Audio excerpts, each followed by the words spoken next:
Hangout podcast, all of our NFL instant reactions, and more football content. It is a Monday, a patriotic Monday. USA, USA.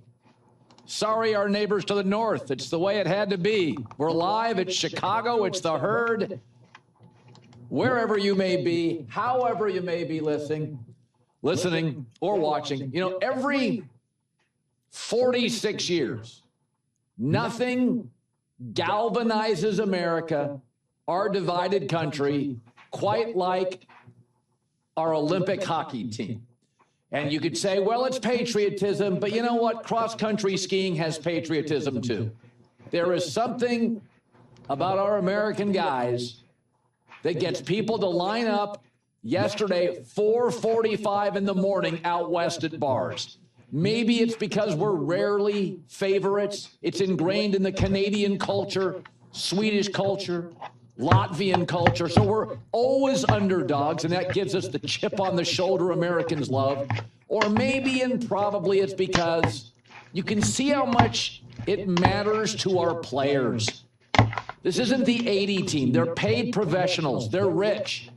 And do you realize in the last CBA about 5 years ago, these guys fought for the right to play in the Olympics? No, they fought for it. It wasn't just a demand, it was a stipulation, or they wouldn't sign the CBA. Our professional hockey players, and Canada's too, the last CBA fought to play in international events, to grow the game. Other sports could probably pay a little attention to that. Hockey's rugged individualism has always been a strength. It's tough guys. Guys always willing to defend a teammate and fight. Relentless dudes who love playing with one another. That's always been a strength. It's the best of us. No pandering, all grit, no selfish play allowed. Players are missing teeth, taking sticks to the face, hammering each other into the boards, and yet they are lining up and signing up to play for their country. Not just us, but the Canadians. What made it even sweeter yesterday is we were mostly outplayed. We've got to be totally honest. The second period, we were under attack. It was an onslaught by the Canadians, outplaying us, outshooting us. They had a 5-on-3 for 90 seconds. It felt a lot longer than that. But we survived, allowing only one goal as they tied it. And how did we do it? The best player on the ice was Connor Hellebuyck. In goal, absolutely epic. It had a Jim Craig 1980 feel. This team was far more talented, and he's a very talented goalie, whether or not you'd heard of him, but it was epic, and we needed him. The Canadians had 42 shots on goal. We had 28, and it felt like a majority of theirs came in the second period. And by the time it got to overtime, to some degree, it felt like we had survived. We probably, as they go to 3-on-3, we probably were going to win this thing if we could survive the first three periods. And that's what happened. Jack Hughes, one of the two brother tandems on Team USA, scored the winning goal and got us the goal. Were we the better team? Well, we had the better goalie. Were we the better team? Well, we were in overtime. Were we the better team? Well, throughout the tournament, we were a more resourceful team, slipping by both Sweden and Canada in overtime. Will this grow the NHL? Doesn't hurt, I have no idea, but it does continue to grow the respect you have to have for coaches and players from the junior levels to the college levels all the way up in our hockey community. They fought to play in the Olympics, not just our guys, but the Canadians as well. In a game which could have gone either way and probably for a long period felt like it would not go ours. It's one of the brothers with a winning goal, and here we are again 46 years later with the Olympic gold, and here is Jack Hughes, who was just perfect afterwards. This is all about our country right now. I love the USA. I love my teammates. It's unbelievable. The USA Hockey Brotherhood is so strong. And we had so much support from ex-players. I'm so proud to be American today. Unbelievable game by Hellebuck. He was our best player tonight by a mile. Unbelievable game. Unreal game by our team. That's just a ballsy, gutsy win. That's American hockey right there. That's a great Canadian team, but we're USA. We're so proud to be Americans. Tonight was all for the country. Spot on. Could not have delivered a greater message. Way to go, Team USA. Tony Granato, a former head coach, years ago, will be joining us later this hour. Today's show brought to you by our presenting sponsor, Hard Rock Bet, Florida's best sports book. I know it's tough with no football, but like the song says, I will survive. Hard Rock Bet, always something to bet every single night. Hoops, hockey, so much more. All the great same-game parlays, live betting, player props. Hard Rock Bet is the official sports betting partner of the Miami Heat and the Orlando Magic, so they know their basketball as well. If you haven't signed up yet for Hard Rock Bet, never been a better time. Sign-ups, double your winnings on your first 10 bets, maximum $50. If you would have won $200 in your bet, make that $200. Hard Rock Bet Sportsbook, only legal sportsbook for wherever you're in Florida, or you also if you live in Arizona, Ohio, New Jersey, Indiana, Tennessee, Michigan, coming soon to more states. Hard Rock Bet's got new promos daily. Whenever you're listening, just open the app, check it out. Any day of the week, download the Hard Rock Bet app and make your first deposit. Well, we thought the perfect guest today. We put our heads together and we said, let's see, Tony Granato has been a head coach of USA men's hockey. He's been an assistant coach. He's been a player. That was back Calgary. He's coached professionals and then the non-professionals. And then I said this to start the show today. What's great about hockey, both Canadian and American players, NHL players, they fought in their CBA to demand the right to play international events. And you can, when you turn the television on for the last 2 weeks, it just flies through the TV. Canada, Sweden, USA, Latvia, it didn't matter who you watch. These NHL guys, they fought in their CBA. They wanted to be in the Olympics. They know it grows the game, and I wish other sports in America cared as much. Baseball should pay attention to this. And Tony Granato, former coach of the Colorado Avalanche, is now joining us.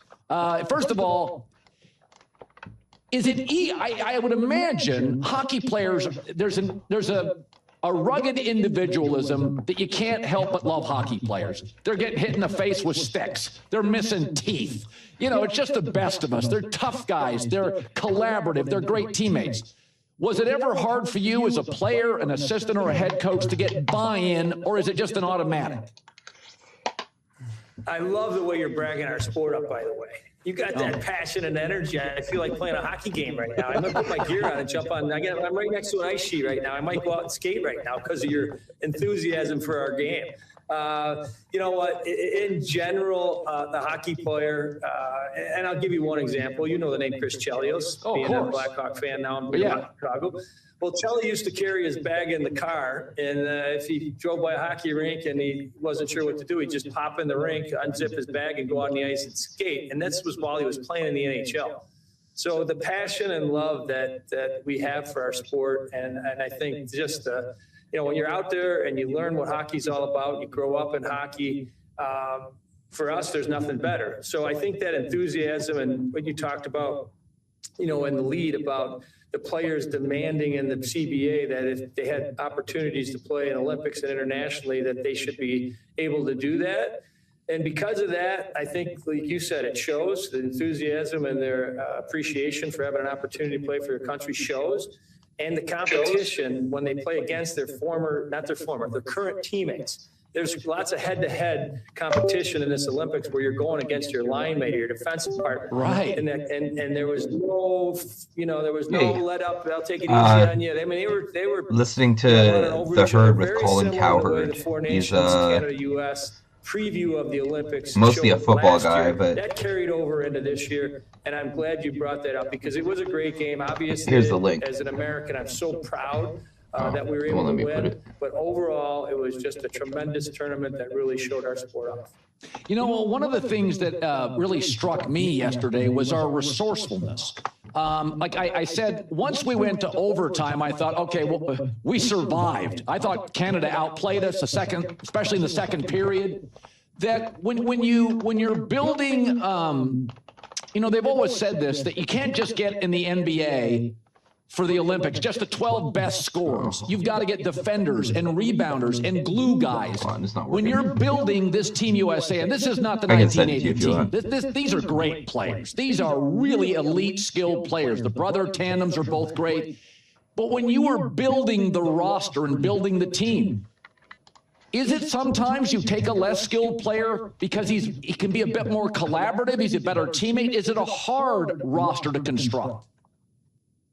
Oh, it's extremely difficult, but on the other end, and if you listen to Billy Guerin right up to the last second, he goes, my decisions were hard, and the reason they were hard is because I got to cut a lot of players that deserve to be on this Olympic team, but I'm going to put together a roster that I feel gives us the best chance to win. And so I was critical of it in my own thinking. I never said it publicly, but when the roster was constructed, I thought there'd be a couple different players on that thing. Cole Caulfield's I coach Cole, one of my favorite players in the world, and I think he's one of the best players in the world, and I thought he, should be on that team. But listening to Billy and then watching as that team progressed and looking at some of the little intricacies kind of how and what was asked of those players at the bottom end of the lineup that killed penalties, that didn't play much 5-on-5, that weren't a big impact offensively, they went 15 for 15 on the PK. So they didn't give up a power play goal. So if you're going to beat Canada, how are you going to beat them? You're going to have to kill a 5-on-3, which they had to, and you're going to have to find ways to win games by winning on the specialty team side of things. So it was constructed the right way because they won, and because Billy Guerin and Mike Sullivan and all the other people that made the decisions to put this roster together felt that the chemistry and what they created at the Four Nations didn't need a lot of adjusting. They made a couple tweaks here and there, but pretty much they went with the base of what they had there. They added Quinn Hughes to the back end, who was injured. And you know what? They gave Hellebuck the net and said, hey, go make the big saves for us, and he did. So, I mean, it's a tremendous story from the standpoint of it didn't start, a few weeks ago when they were trying to construct a team. This started way, way long time ago as they got ready for Four Nations, watched and kind of learned from what they went through at that tournament and came into this tournament and did things right. Tony Granato joining us for the radio audience, a former head coach, assistant coach, and a player in these Olympics. So it's interesting. In the NFL, they've always struggled with what in the hell to do with overtime.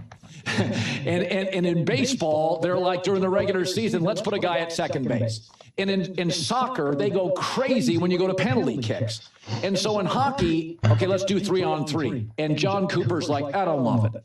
But my takeaway has always been in any sport, you play regulation, and by the time you get to an overtime session in any sport, you can have fatigue. Yeah, what's great about the Olympics in 4 years is a lot of the people that we saw playing for the Junior Worlds are going to be on the Olympic team next year, which I'm pretty fucking excited about. You can have more injuries. I want my overtimes to be fast. So 3-on-3 is very good television. Skill it's really jet fuel to the more skilled players. John Cooper's like, well, it's not hockey. And you could say he's a sore loser, but I think this is something talked about by traditionalists. Are you a fan of 3-on-3? As a consumer, I think it's fast. I think you can't take your eyes off it. You get more opportunities. Do you like it? I love 3-on-3. I love 3-on-3 when you win. I don't like 3-on-3 when you lose. So I understand Coop's, point of the fact that, hey, Stanley Cups, we don't go 3-on-3. In the playoffs, we don't go 3-on-3. We play 5-on-5, and if we have to play 3 or 4 overtime periods, that's what hockey players are. They stay as long as they can until that job is done.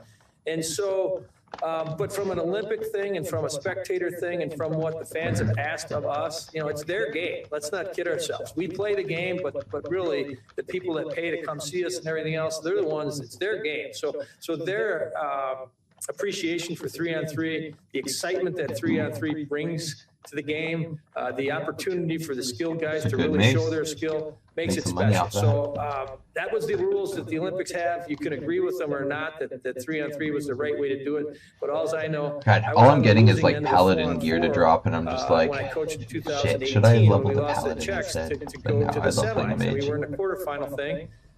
We had a 4-on-4. We got through the 10 minutes, and then we actually went to a shootout. So we lost in a shootout at the Olympics, and those were the rules. We knew going in, and we knew what we were going to face. And unfortunately, All we right, I'm didn't gonna shoot. start the Had we dryer won it, again. You know, it would have been a different story. But so I respect Coop's opinion, but I also appreciate too what the 3-on-3 brought to the fans.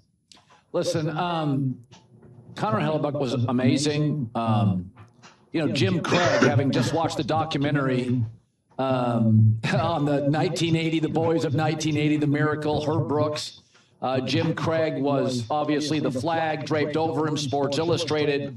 And that felt like he was, I mean, that was those Russians were just stacked. We felt like we were surviving line to line. Whereas here with Canada, I thought, they were a slight favorite, but we stack up very well with them. But what do we know? I mean, he's been a good goalie in the NHL for a long time. Were you surprised at Connor's elevated play, or you've watched him for years? You're on the NHL Network. You see all these guys. Were you shocked by his performance, or is he one of those guys that never quite got the credit he deserved, and finally he's on this stage, and we're seeing what he's been doing for years? Because that happens a lot with the Olympics. Yeah, Colin, you know what? He was so close to winning last year at the Four Nations, lost in overtime. But he's been an NHL elite goaltender. He's won the Vezina. He's been, a top goaltender. This year his numbers were down a little bit. Hey, shout out but he has Asmodeus. been regarded for the last few years as one of the best.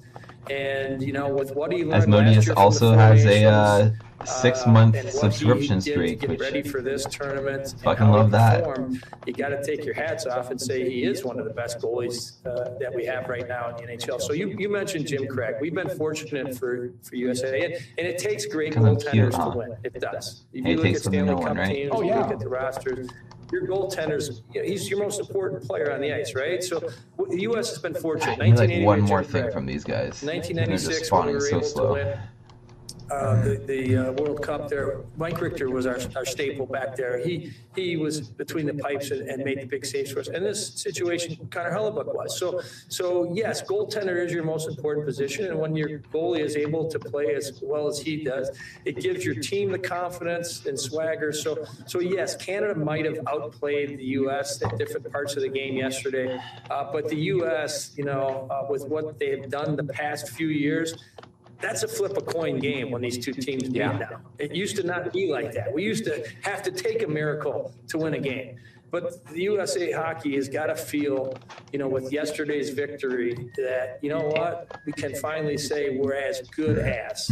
We don't have to say we're better. We're as good as Canada, and be proud of it. We don't have to tiptoe around it anymore and say it's Canada's game and, we just play it.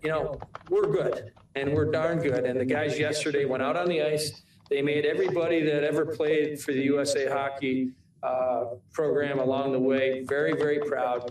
And it was a great moment for all of us to kind of. I don't want to say brag, because that's not really the style of what we've been taught for the game. But I think we can be really proud and smile about what happened yesterday. Yeah, I mean, it was physical from the outset. It was what you knew. It was funny. It was the over/under was 5.5, and I had a friend in Florida. I said, take the under. I said, this thing's going to be intense. There's no way we're getting a wild 4-3 shootout. No way. Tony Granato, an absolute pleasure. Thank you so much for what you do and joining us today. I appreciate that, Colin. Thanks. So it's always a pleasure to get to watch your show and be part of it. Thank you so totally much, Tony bullshit. Granato, who has a rich history. Keep The learning Colorado new things. Avalanche, played, assistant coach, head coach. It was just fantastic sports. And there is just something about hockey players. We talk about all the time, the culture. I always think the culture of football in America is better than the culture of basketball. Too often the culture of basketball is AAU and G League, and you get yours. It's a lot of me stuff. Hockey's like football. It's a lot of we stuff. You're playing for one another, and it just comes flying through the TV like it hits you like a drink a strong drink. It just flushes through the television to watch these guys celebrate their teammate success. And by the way, great job by NBC and Tirico and the pregame and the broadcast and Kenny Albert and all the guys. The whole thing was just class act, top shelf. Way to go. All right, this one will take me a while. Fucking apparently 2% drop rate. God damn. So we are currently surviving off of what savings we could get together before we fled the United States. It just doesn't stop. Welcome back to Moose and Loose. My name's David. Today we have the far left, the woke left, calling out how bad Canada's MAID system has become. This is where we are today, where the left are calling this out. We've got Tom Mulcair, NDP Tom Mulcair, calling out and humiliating the NDP candidates running for leadership. You can't make this stuff up. We got a bunch of other stuff here. Doug Guzman, Don Farrell. Let's jump into this. Starting this one off, we got Sheree Teest posting this, the latest innovative research Quebec poll modeled out. The poll itself, we see here, the BQ, the Separatist Party in Quebec, has 31% plus 17. So the separatist movement very strong in Quebec right now, but we are seeing the Liberals here plus 12 at 26, Conservatives plus 5. All right, what else can we...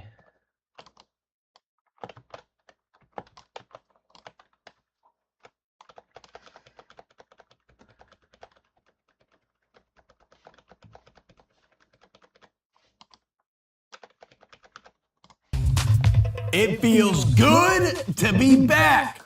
And that's because there's a couple of gold medals hanging around the country now after yesterday's incredible men's hockey game. We got Brandon Walker in studio today. We got Dave Portnoy joining us. We're going to break down the game with the Chiclet Boys to kick off Wake Up Barstool this week. Cannot wait. We got college hoops with Fanta. We got Stock Up, Stock Down. It all starts now on FS1.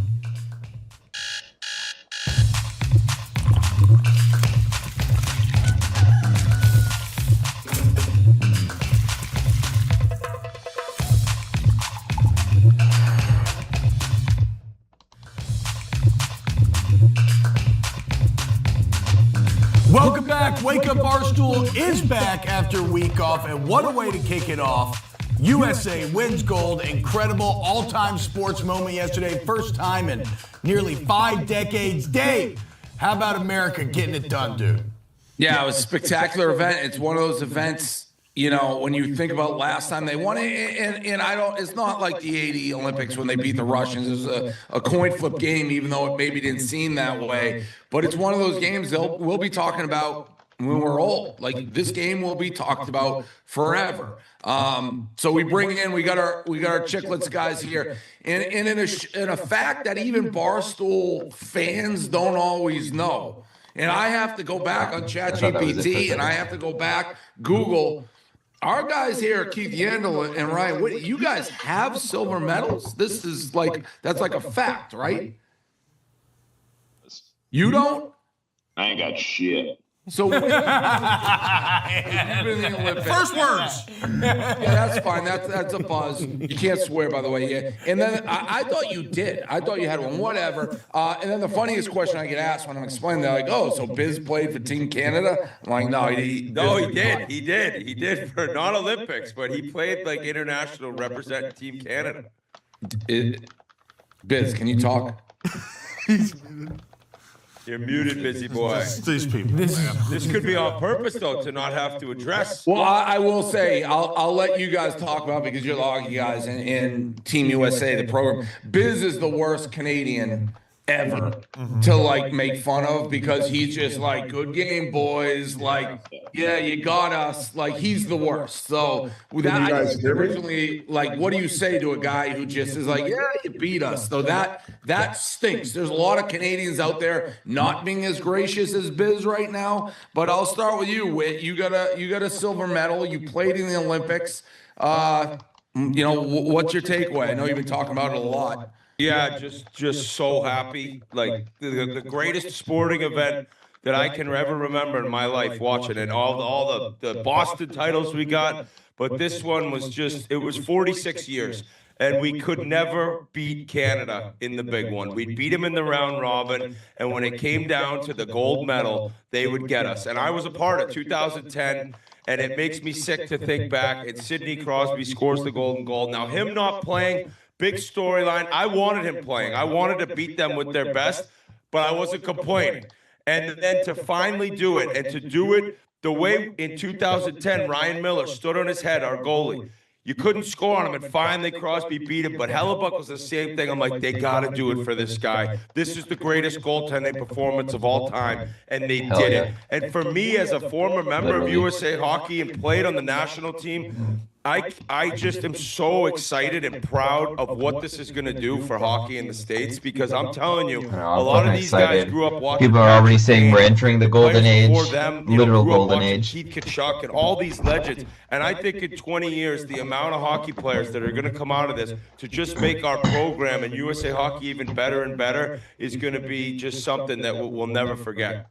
I don't agree with that part of it. I mean, I think everyone plays hockey already. It's a big sport. You know. Oh no, I think they're showing. That's the dumbest thing you've ever said. Why? You don't think it's going to grow? I think it's already a pretty big sport for who plays it. Like the white middle class kids. What? Like who else? Tons of people play hockey. How much room is there to grow hockey in the United States? Well, I think that they just hit the first time. I'm on your side, so I don't want to do a fight. I think hockey is the fourth. I just like kids who weren't going to play hockey are now going to play hockey. 100%. Yeah, I think there's going to be a lot of signups and kids that are inspired by that moment, and also the fact that, like, I don't know, man. Like, you look at some of these other sports and how guys are shipping in, like the NBA, where look at that picture of Jack Hughes, man, bleeding, lost his tooth at the end, and I don't know. I just think it's an inspiring photo where a lot of young kids are going to come up, just like when Keith Kachuk and Bill Guerin were playing at the World Cup of Hockey, how they inspired the generation who just won it now. So it would be very short-sighted of me not to think that this is going to catapult hockey in the United States. And well, you want it to, Biz. You're a grow the game guy. Isn't that a good thing if it grows in the United States for Canada? Yeah, and also for me, like being Canadian, like we've had our moments too, man. So it's time that I step aside and let Jans and Witt and the rest of the Americans have theirs as well. And I mean, it's great to see the game grow. That's, I mean, I'm Canadian through and through, and I'll support my country till I die. But I have spent a lot of my adulthood in the United States, and to see what they've done with the United States program, and I mean, Witt came through it, and obviously Jans to a certain degree have. It's really cool to what you guys have done in order to. I mean, we always use the quote, "Iron sharpens iron."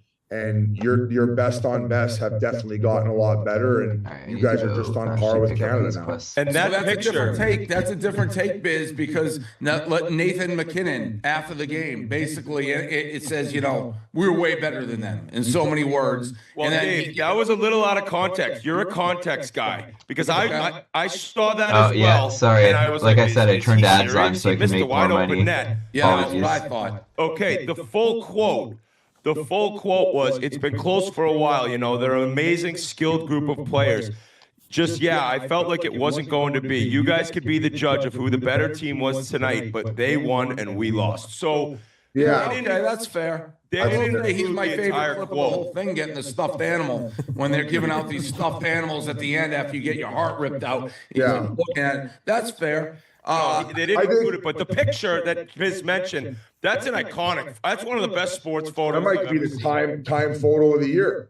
Yeah, and it even looks like it's like years ago. Like, I don't know why. It just great picture, great moment, and the goaltending. Hey, man. I mean, Brandon, I know you're a hockey Gotta guy raise now. that money for the You're into baby. the goalies. Like, that was I couldn't believe it. I was like, this. All right, at some point, he can't keep doing this. Well, the thing with hockey, and you guys all played, and we'll get Keith in there. He's driving with his daughter. She's like, are they going to let you talk? I think most of the people that come into the stream are. You see a lot of people, and I'm an outsider of the hockey world, but you play this game. Spamming like, oh, in Canada, buy my thing. It's just so I'm just sticking like, all right, to the United States. I you mean, can I wasn't make me a little money that then. type of game. That looked like, you guys use the term tilted ice. We looked like a third world country for most of the game. It's just all in our own end, and the goalies make the saves. Now you see some people, whether it's the McKinnon quote out, be like, "Well, we dominated you," but that's hockey. Like, for as long as I've watched hockey, it's the only sport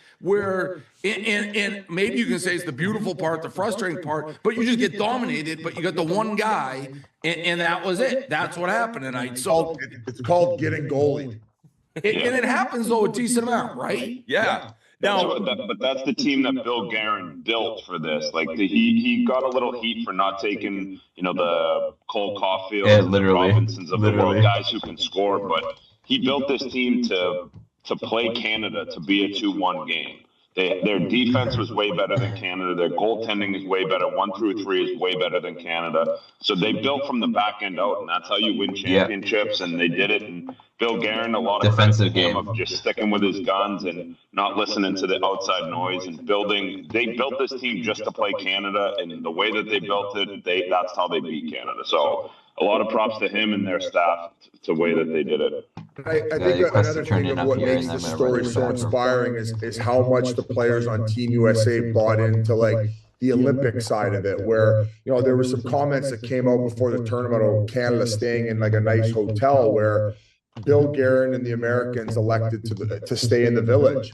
And I guess the Kachuk brothers had their door and their dorm open the entire time and just really embodied, interacting with the other athletes and taking in the full experience. And you really could see how patriotic the Americans were, after the celebration. And I think the other big thing that sticks out, and Jans and Witt could speak a lot to this, they really rallied around losing one of their good friends and fellow teammates, Johnny Gaudreau. Yeah. And during the stream, I remember Jans brought in the t-shirt.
All right, we're back, baby. And yeah, the hits like a strong drink phrase was pretty cool. I'm telling you, man, sports fans have the best sayings.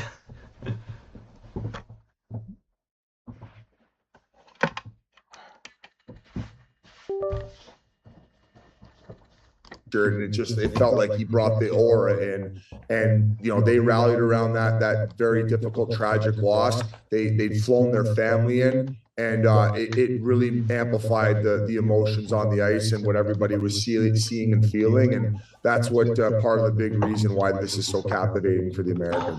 Yeah, and I saw an interview with Hughes' parents, and I assume it's the same way on the Canadian team, but maybe it's not.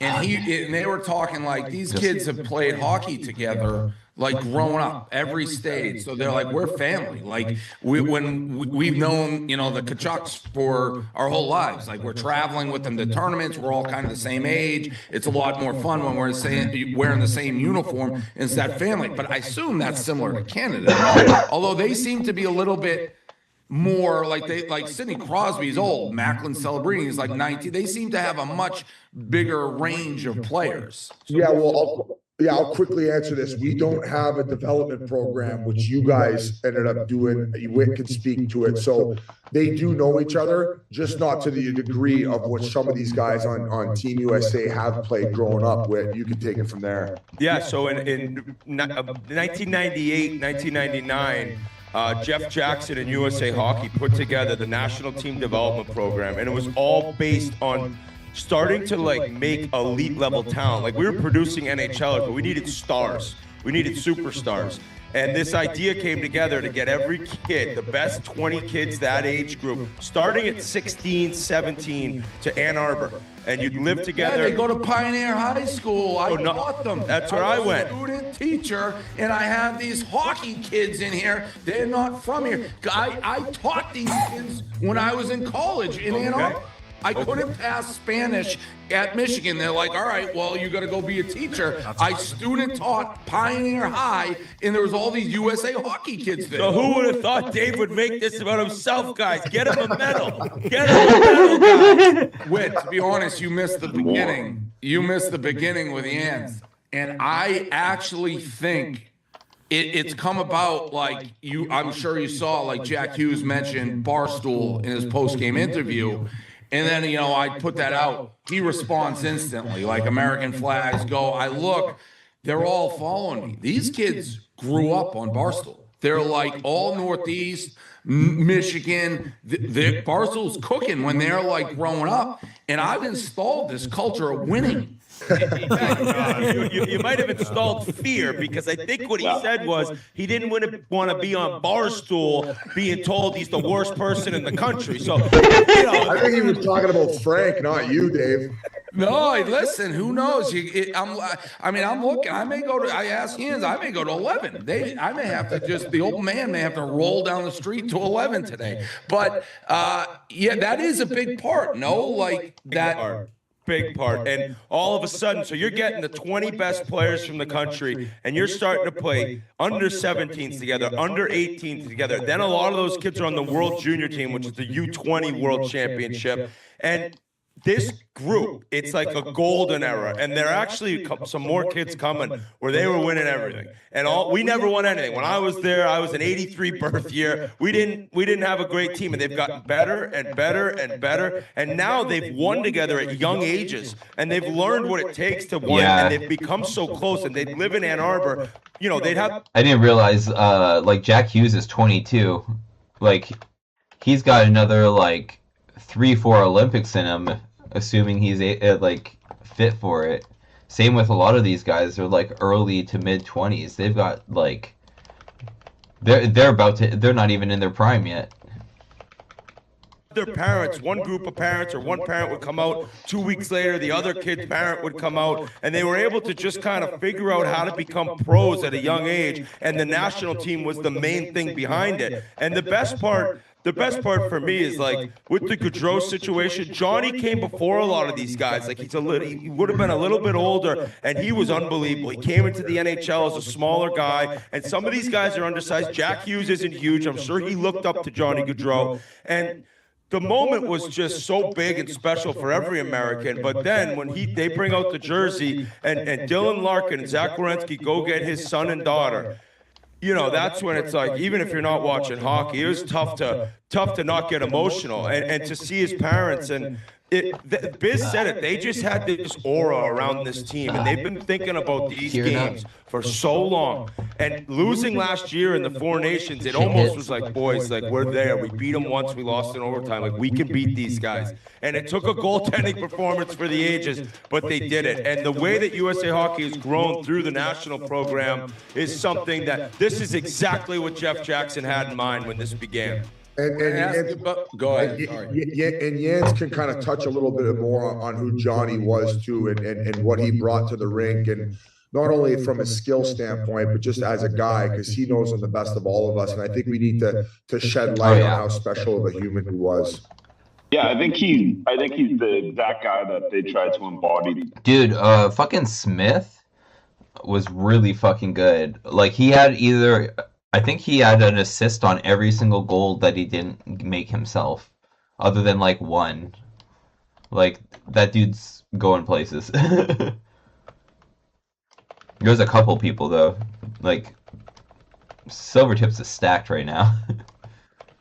That team to be, like you mentioned earlier, Biz, of staying in the Olympic Village, having your door open, because Johnny was one of those guys that if you're hanging out, you're not going to bed until he wants to go to bed. He wants to keep the guys together as long as you can. You're like, Johnny, we can just hang tomorrow, man. We're on a bachelor party. He's like, no, we're not sleeping. So just one of those guys that wanted to always have the guy, be around the guys, have the guys together, including everybody. And I really think that team, and from what it sounds like, the Tkachuk brothers kind of embodied that way of Johnny's, being, and it worked out for them. And you can tell that this group really did love each other, and they're going to go down in history. And Biz, do you think, like, the Tkachuk brothers, for what they've done the last couple of years, like, when you look back in 20, 30 years, these guys are going to mean more to hockey than a lot of people? Yeah, fucking apparently, I didn't realize Matthew Tkachuk won the Stanley Cup the last 2 years in a row,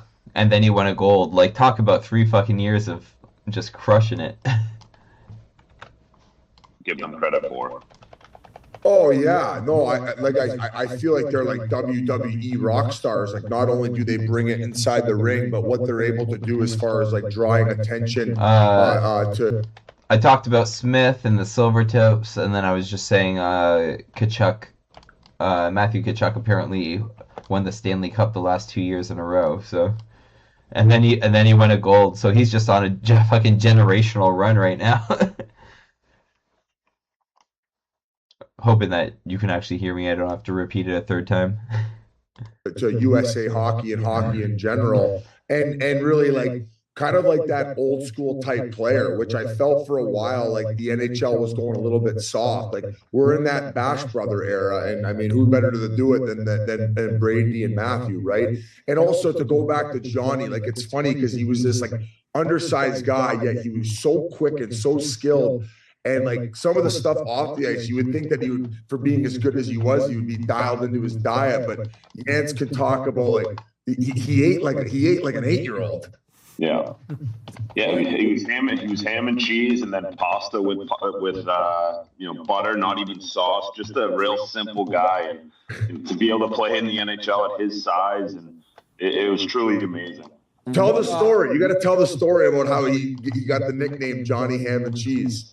Oh, so we were getting sushi at Ichiro in Milton, and Johnny was like, "Oh, I've never had sushi," and we were like, "Just try it." He said, "No chance. I don't do fish." So he walked across the street, grabbed a ham and cheese sandwich from Milton House of Pizza, and then walked back over and ate the ham and cheese sandwich in the sushi place. If you love that story, that's hilarious. The one of the big things that comes out, and again, Biz is the defender of Canadian hockey right now, but I've seen a lot of quotes. 3-on-3, overtime, 3-on-3, not real hockey. I, as a fan, absolutely love it. I mean, you're going to get 5 to 7 minutes. It's going to be great opportunity after great opportunity. For me, that ending play, that wasn't a fluke or luck. Hughes makes an unbelievable play with the stick to pass it up the boards. Risky play, too, because they had a 2-on-0 if he missed it. So I, as a fan, absolutely love it. You're going to get conclusion kind of quick. It's probably going to be a pretty goal. What do you guys think of that ending? We'll go around the horn. Jans, what do you think of 3-on-3? I said it before the game even started. If your team wins, you're going to love it. If your team loses, you're going to hate it. So I absolutely love it. I hope they do it till the USA loses. I know the Canadians are complaining and not happy about it, but I absolutely loved it. Me too. Biz? So I'll just say this, like for all the online Canadians that aren't giving USA their props, like ugly. I don't side with those people. You know what I'm saying? Like it's 3-on-3 is how it was coming in, and do any of us want to see it end like that? No, but hey, it's about the fans and it's the structure of the tournament. So hey, and if anything, I think most of us would agree that Canada should have had the advantage on 3-on-3. And they had their best 3 players on the ice. Cale Makar, I think Nathan McKinnon, and also McDavid were on the ice. And one, they alluded to it, I think it was Whit earlier, about how good, or maybe it was Jans, about how good the back end was and how deep they were. Well, you had Quinn Hughes, who was able to make all these electric plays offensively. Well, Zach Werenski is a very underappreciated guy in our league. And if you watch even before that play where Jack Hughes has the 50-50 battle with Cale Makar, is Werenski kind of makes this move up the wall and one-hands it to try to get it to him. So it was a sequence of events that ended up leading to it. And then Jack obviously makes that play to get it past Cale Makar, fastest defenseman on the planet.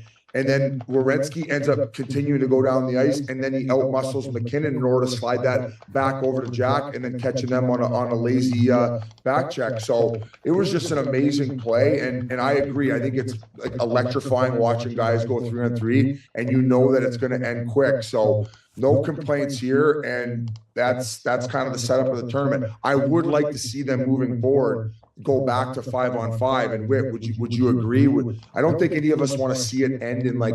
Yeah, I love it, but I don't play hockey, so I'm watching it as like a fan. Well, it is electric, and it's kind of like panic-inducing as a fan. Yes. You're just like, oh my God, it's basically 2-on-1 to 2-on-1. Yeah. And in 2010, it was 4-on-4 when we lost. Now, I didn't hear any Canadians complain then. 4-on-4 is different than 3-on-3, but man, Canada won an overtime game at 3-on-3 in this tournament, and I didn't hear any complaints out of the Canadians end. Well, it was 3-on-3, so it doesn't really, we don't really want to take credit for this one. It's like, boys, as Biz said, you had McDavid, McCarr, and McKinnon, and you lost. Okay, that was the tournament. Yes, I would rather 5-on-5. There is a reason that the Stanley Cup playoffs and the Stanley Cup finals, it's 5-on-5 until somebody scores. I love the fact that the Olympics said there was no shootout either way. They were going to play 3-on-3 as long as it took. It never takes that long. But for me to see, like Canadian coaches and fans, like, yeah, it's 3-on-3. Like, take your gimmick title. It's like, boys, this is the tournament here, guys. You got to practice it going in. The reason I like it, and again, you guys are all players of the game. I watch the game,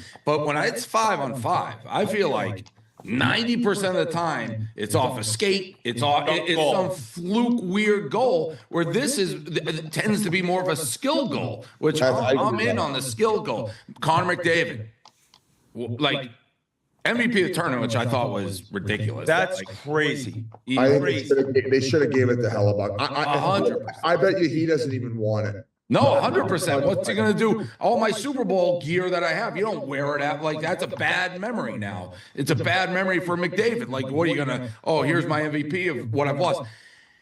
He won the MVP of the playoffs, the Conn Smythe, when they lost in Florida, too. So this guy's won nothing, right? He won 4 days.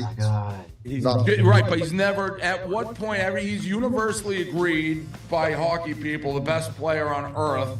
But don't you, okay, what, Biz? Oh, no, I was going to just let them know I would answer it. I would, jump in there. Yeah, at what point does this just start mounting on him?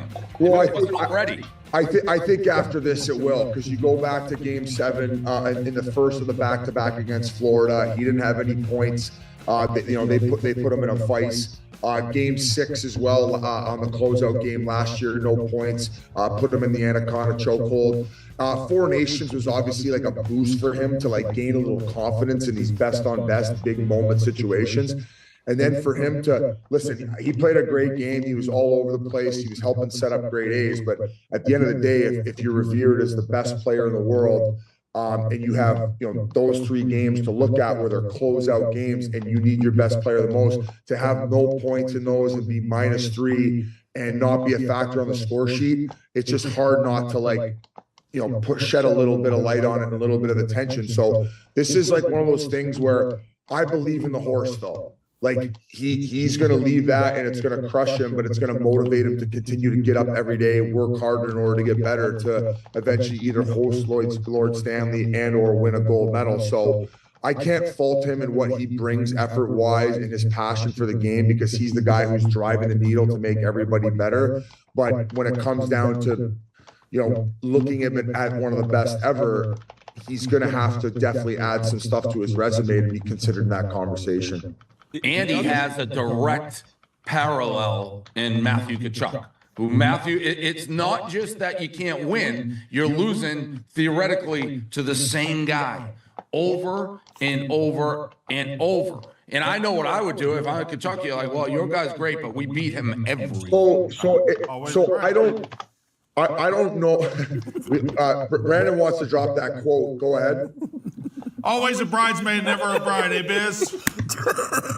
No, it's a legendary quote, and Matthew Tkachuk is one of the best shit talkers in the league, right? And maybe even sometimes where he doesn't impact the score sheet, he does a good job of putting the mental torpedoes in his opponent's mind. So obviously very, very difficult, and maybe as he continues to progress and tries to grow, maybe one thing he could take away or learn from this is maybe a little bit of a lighter-hearted approach, because I feel like the Tkachuks, they're enjoying every minute of it, being in the moment, and I feel like that definitely rubs off on their teammates. Jans and Witt, would you kind of agree that they do a good job of alleviating a lot of pressure off their teammates from the overall, and it really helps from the team element? Yeah, I mean, McDavid is a very serious guy, and I think you said before, I'll kind of let loose and let my guard down a little when I win. And it's it just builds up and builds up. I mean, this is a guy who asked his mom to help him, write a letter to Sidney Crosby on how to deal with the pressure and how to deal with being this phenom prodigy when he was 5 years old. So it's been his entire life of being in the news and being this Canadian prodigy coming up. And to not win, it's eating at him. That's all he cares about. He can win all the MVPs and all the scoring titles and all this stuff. It won't matter at the end for him. So I have a part, especially as an Oiler fan. I feel for the guy. Now, not this game I didn't, but the Oilers losses I did. And the Tkachuk's approach of just, they just really enjoy it. Now, they're winning, right? But I think Matthew was like that even before he won. Not an easy guy to lose to. He's not the guy. Buddy, not an easy guy to lose to. Yeah. And the other part of this game that's so wild, and this is just sports in general, it's the inches that can change lives. Jack Hughes is sitting in the penalty box, and you mentioned he's thinking about Barstool in the penalty box and being an absolute loser, and the reason that they're losing to a power play goal against with a minute left. And boom, 5 minutes later, he scores the game winner, and his life's forever changed. I mean, honest to God, that goal, what does that make him? $20 million in endorsements the rest more of his than life? that. More. Easy. It's like the game of inches, and McDavid's been on both sides of it. But Biz said it. It was game 6 and 7, 2024, no points. Game 6, 2025, no points. And then Olympic gold medal game, no points. In this sport is the worst because in that regard, because if you're Canada and that's football, you're up 40 points. You can't, the other team can't steal. McDavid can play an unbelievable game, a winning game, and lose, and no one really cares because, he gets the MVP. So, stunning. And then we haven't even mentioned, you brought up one thing, Whit. How do these guys go back? I've heard Tkachuk be there's real hatred between these two teams. And I think there is when you watch it, but then yet they're all teammates. They all know each other. What's that locker room like when they rejoin their NHL teams? Is it busting balls, or is it you don't even talk about because that's an interesting question. You're talking about Brad Marchand for Team Canada. I think that, there's probably some lighthearted chirps, but it's just one of those things, man, that as much as Marchand and Tkachuk love each other and love playing with one another and they battle for Stanley Cups together, when you put on your country's jersey, man, there's a switch that goes off and all of a sudden. And everyone gets it, Biz. In 2010, I went back to Anaheim with Ryan Getzlaf and Corey Perry. And they had just beaten, us, and it was me and Bobby Ryan. So there was 4 guys between U.S., Canada, and the Ducks. And right away, your teammates, man, you're trying to get in the playoffs. They gave it to us, though. What are you going to do? And I'm sure Matthew Tkachuk is going to give it to Brad Marchand. That's just what he does. But as Biz said, it's lighthearted. And hey, I think all these guys might choose a Stanley Cup over a gold medal. That's kind of We've asked that. That's a question I was going to ask you. I used to be Stanley Cup. I think I don't know. This one felt how are you ever going to choose against this? But when you get back to an NHL locker room, there is one goal there, and it's I respect you spearing me in that game because I would have done the same to you. That's how much it means to wear your country's jersey. When was the last time that this country felt like this sense of pride? So I kind of agree with you a little bit, Dave, with this gold medal being maybe a little bit more than a Stanley Cup. I haven't seen our country be this united in a long, long time. And for a hockey game to do that, it really is truly amazing to me. Yeah. The Olympics, and we'll get into it later in the show when you guys are gone. The Olympics, which you cannot take the politics out of the Olympics. People who want to be let's separate sports and politics.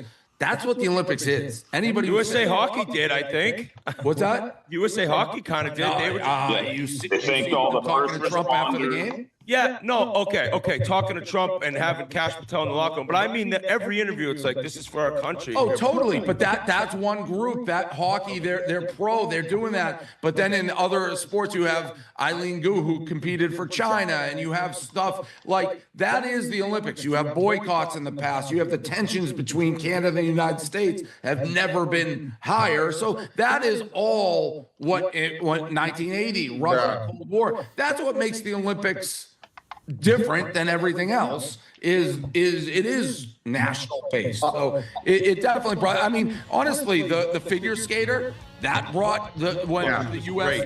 Emily Liu that brought Alyssa Liu that brought everybody together. The U.S. women's hockey team. That people were going nuts. That's what, and then it culminated. You know, the way the hockey is set up, it's the last event of the whole thing. It's continuous, and you have this team that hasn't won in forever, a great rivalry. So yeah, it obviously does bring the country together. It's great. That's what makes every year I go into the Olympics like I hate it. Like I don't like the sports. I think they're stupid. And then by the end, they got something that drags me back into it. But it was spectacular. I will say though, I agree. Like I don't think the tension between Canada and the United States has ever been as big as it is now. It makes me as a Canadian a little bit uncomfortable because, like I said before, like America, and my mom was born in Chicago, and the States has given me plenty of opportunity. But in the same breath as Jans mentioned, like there is something very, very cool about the story and how patriotic and supportive and proud that these American players were of their country, and they put that on display. It's like my country's better than yours. Look, we're kicking your ass, kind of a thing. You know it was nice to see the positivity in the politics come together, rather than somebody bashing their own country or trying to make some political stand. So my final takeaway. You gotta go. Yelling in my ear. My final takeaway. But thank you so much for teaching those guys Spanish, man. We would have never done it without you. Thank you, Dave. Well done, Dave. Listen. Let's thank you in Spanish. Gracias. Gracias. All right, guys. Hey, Chicklets Boys, thank you so much. Biz, Wit, Jans, that was awesome, man. Probably the best breakdown you're going to get all morning long. We got a lot more to come. We got college basketball. We got way more Winter Olympics. We got Fanta stopping by the show. Maybe Rico, if the power comes back on. More Wake Up next. It was too nice, though. We took hockey to Canada.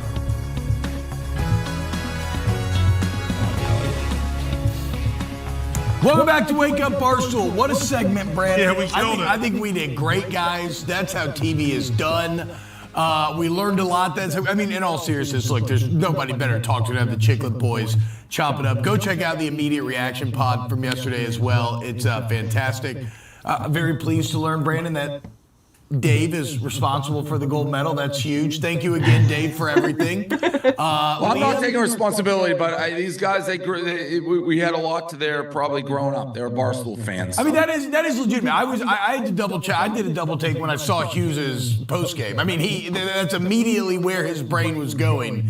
And it's like the culture of winning that I've installed. It is a culture of winning that I've installed, not only in Boston, but when we go on the national stage. And Matt Boldy, Millis kid, played at BC. That goal he scored.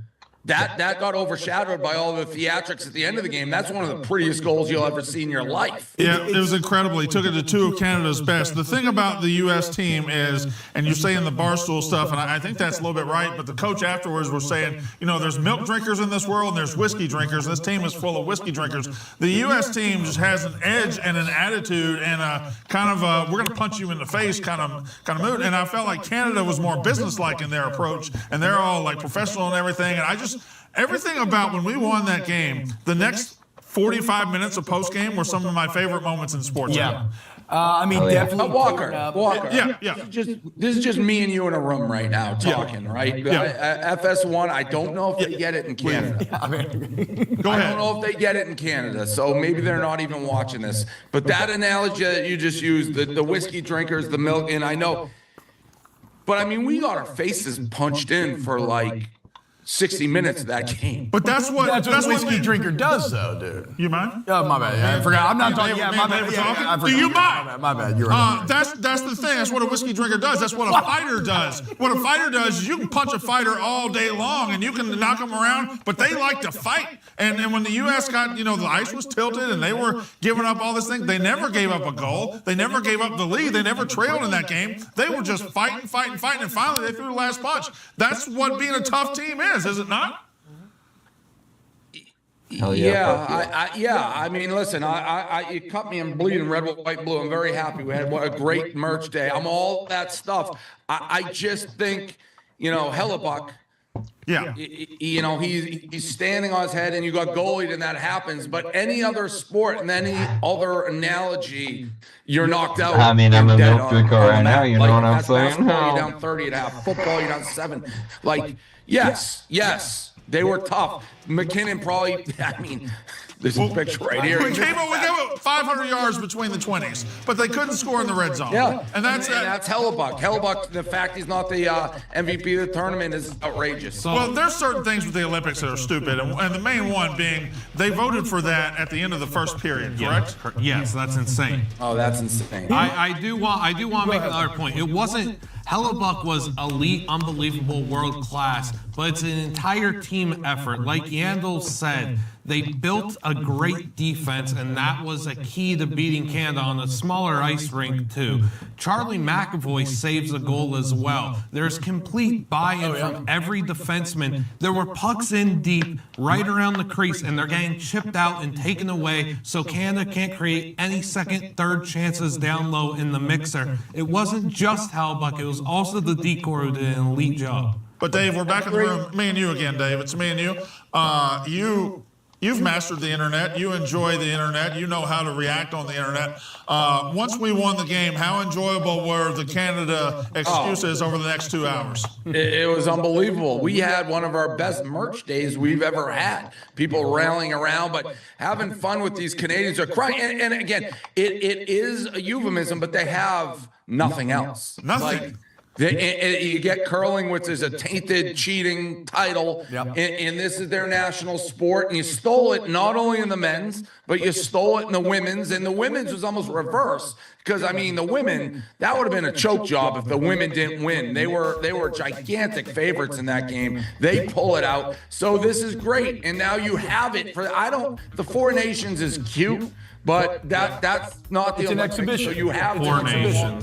Yeah, it's an exhibition. This is a gold medal. This It's our fourth best sport, and we now own it. Also, like, I understand the concept of getting goalied. What I don't understand is making that into a negative. Like, sports, especially on this stage, and that's what yesterday reminded me of, that's what this is about. Celebrating heroic individual performances. And that's what Hellebuck did. Like, what do you do when the stage is at its greatest, the pressure is its highest, your boys need you more than ever, and he came through time after time. But to Liam's point, it's a team game. Everybody's more involved in getting credit for it as well. I mean, Liam? I don't think they gave up a single power play the entire tournament. No, their PK was, I believe, across men's and women's, their PK didn't give up a single goal. Oh, I know. 5 on 3. I mean, for all the whining from Canada, you have a 5 on 3, you didn't score. You had Nathan McKinnon miss an open net, he didn't score. And it's a spectacular play in the 3 on 3. I'm sure you guys heard. I love the 3 on 3. I think it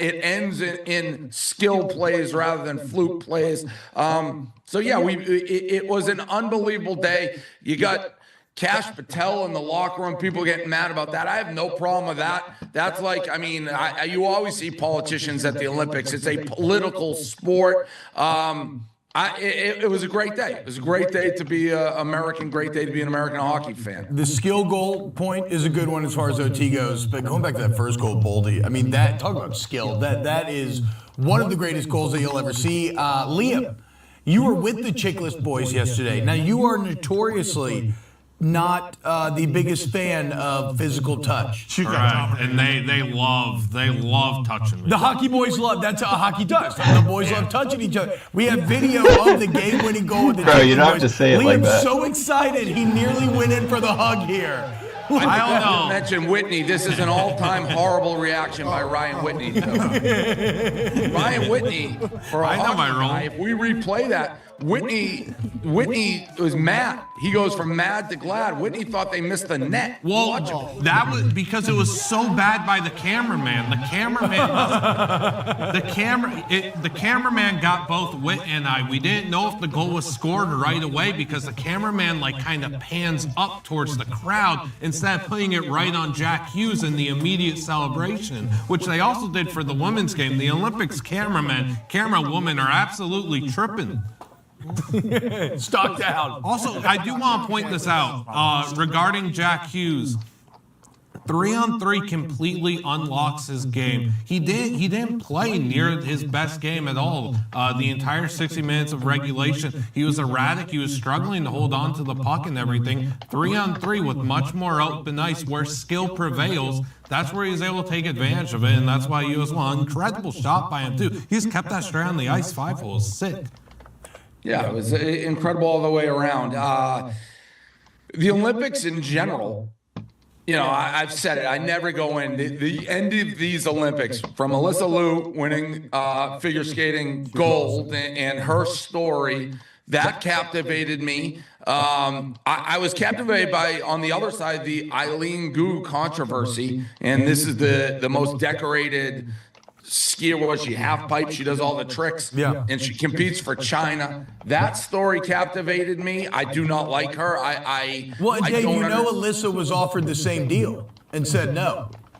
I knew I didn't know about the money. Yes. Well, her dad escaped from like communist China, was at Tiananmen Square. And here's my problem.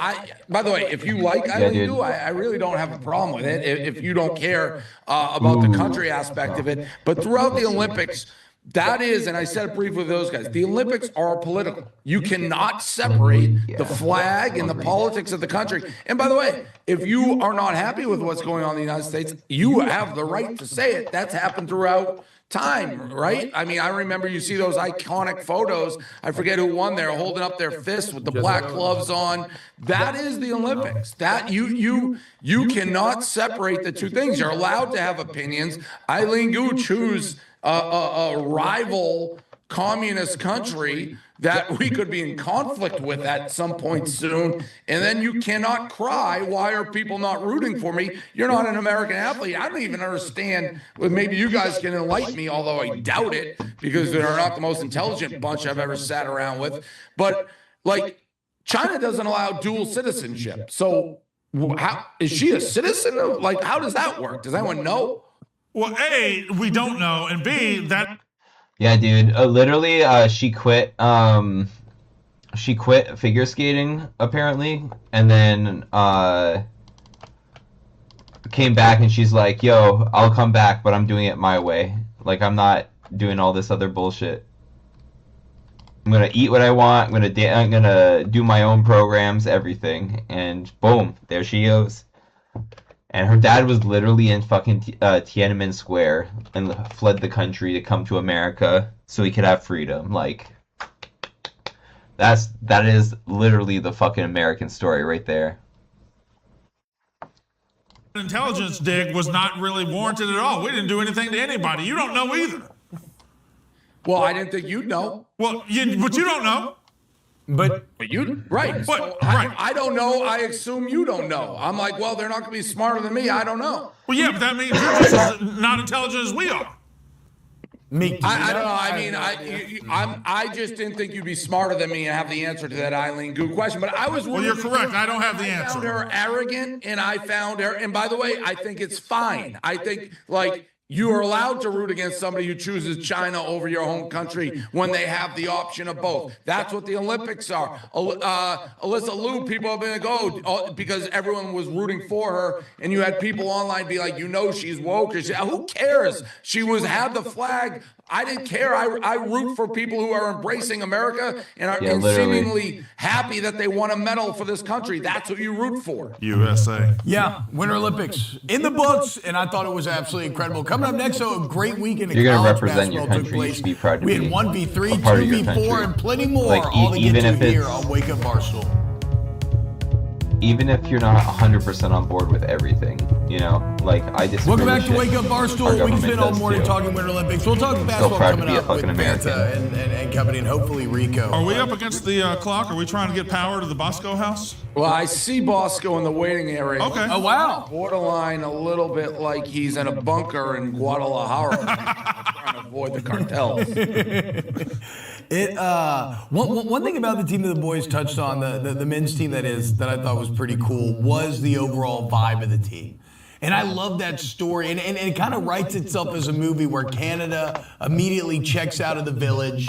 You know, they go and they stay in their fancy hotel because they're the Ivan Drago in this situation, right? They need all the nice amenities, and America's staying in the village. They're all young 20-year-olds. It's the boys hanging out, and you could feel that energy, I thought, this tournament. But there's a lot to get to. What stood out to you, Brandon, the Winter Olympics? Claybo? Well, I mean, whatever happened over the first 2 weeks pales in comparison to what happened yesterday in both hockey gold medal games. I feel like that for Americans is the giant takeaway. There were great individual moments. There were great things. I wanted to ask one question. If the Tkachuks were Canadian, how would we feel about them?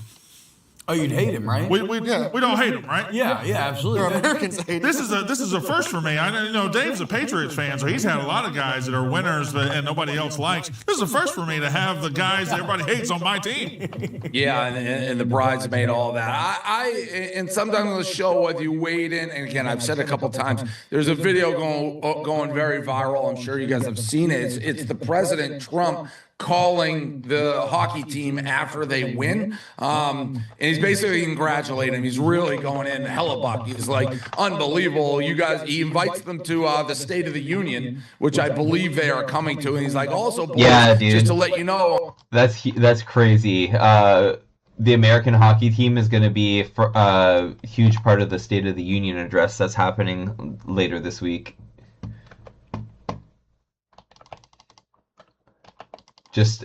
I'm excited seeing everyone getting the recognition they deserve.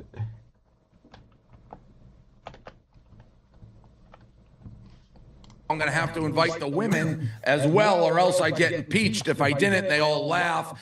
And I've been doing Barstool now for 20 years. There is no softer group of people than hockey Twitter. People are mad. They're going nuts. How could the hockey team laugh? Why are they talking to the president? That stuff, this should be a barometer of whether you're a psychopath.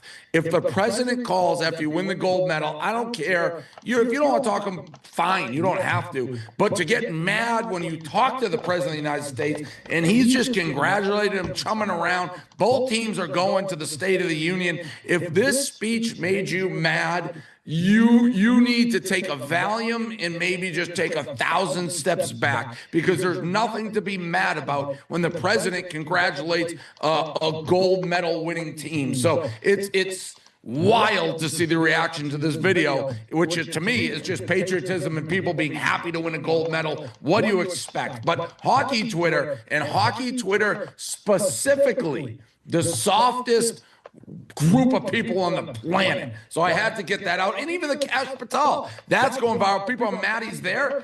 I feel like at all Olympics, you see presidents, secretary of state, so with the director of FBI. Let me tell you something. If I'm the director of the FBI and they invite me into the locker room, I will be there in the locker room. But you always see politicians. Why are people suddenly mad he's there? There's politicians across the world at these games. Yeah, co-sign 100% all the way across the board. If a U.S. team, especially after 46 years, wins a gold medal and has this big of a cultural moment, the president is going to call that team 100% of the time. That is a great, great moment for those guys, great moment for the president, it's a great moment for everybody, because the USA won for the first time in 46 years. And they're talking. And they're talking, and they're like, he's like, just to let you know, it won't be a boys' trip. We're going to invite the women, too. And people are like, that's so sexist. How's Jack Hughes laughing? Jack Hughes' mother works with the Olympic women. No kidding, he does. He realizes it's not a joke. The women were incredible. People are going nuts for the women, too. It is political, but if you can't, enjoy the moment, you're a problem. Your brain is demented. You have a derangement syndrome. All right, coming up next, we got March Madness with John Fanta breaking down a massive weekend in college hoops. More Wake Up Barstool. FS1. Rico live from the bunker. Jump scare. We'll see you next. Jump scare. Good God.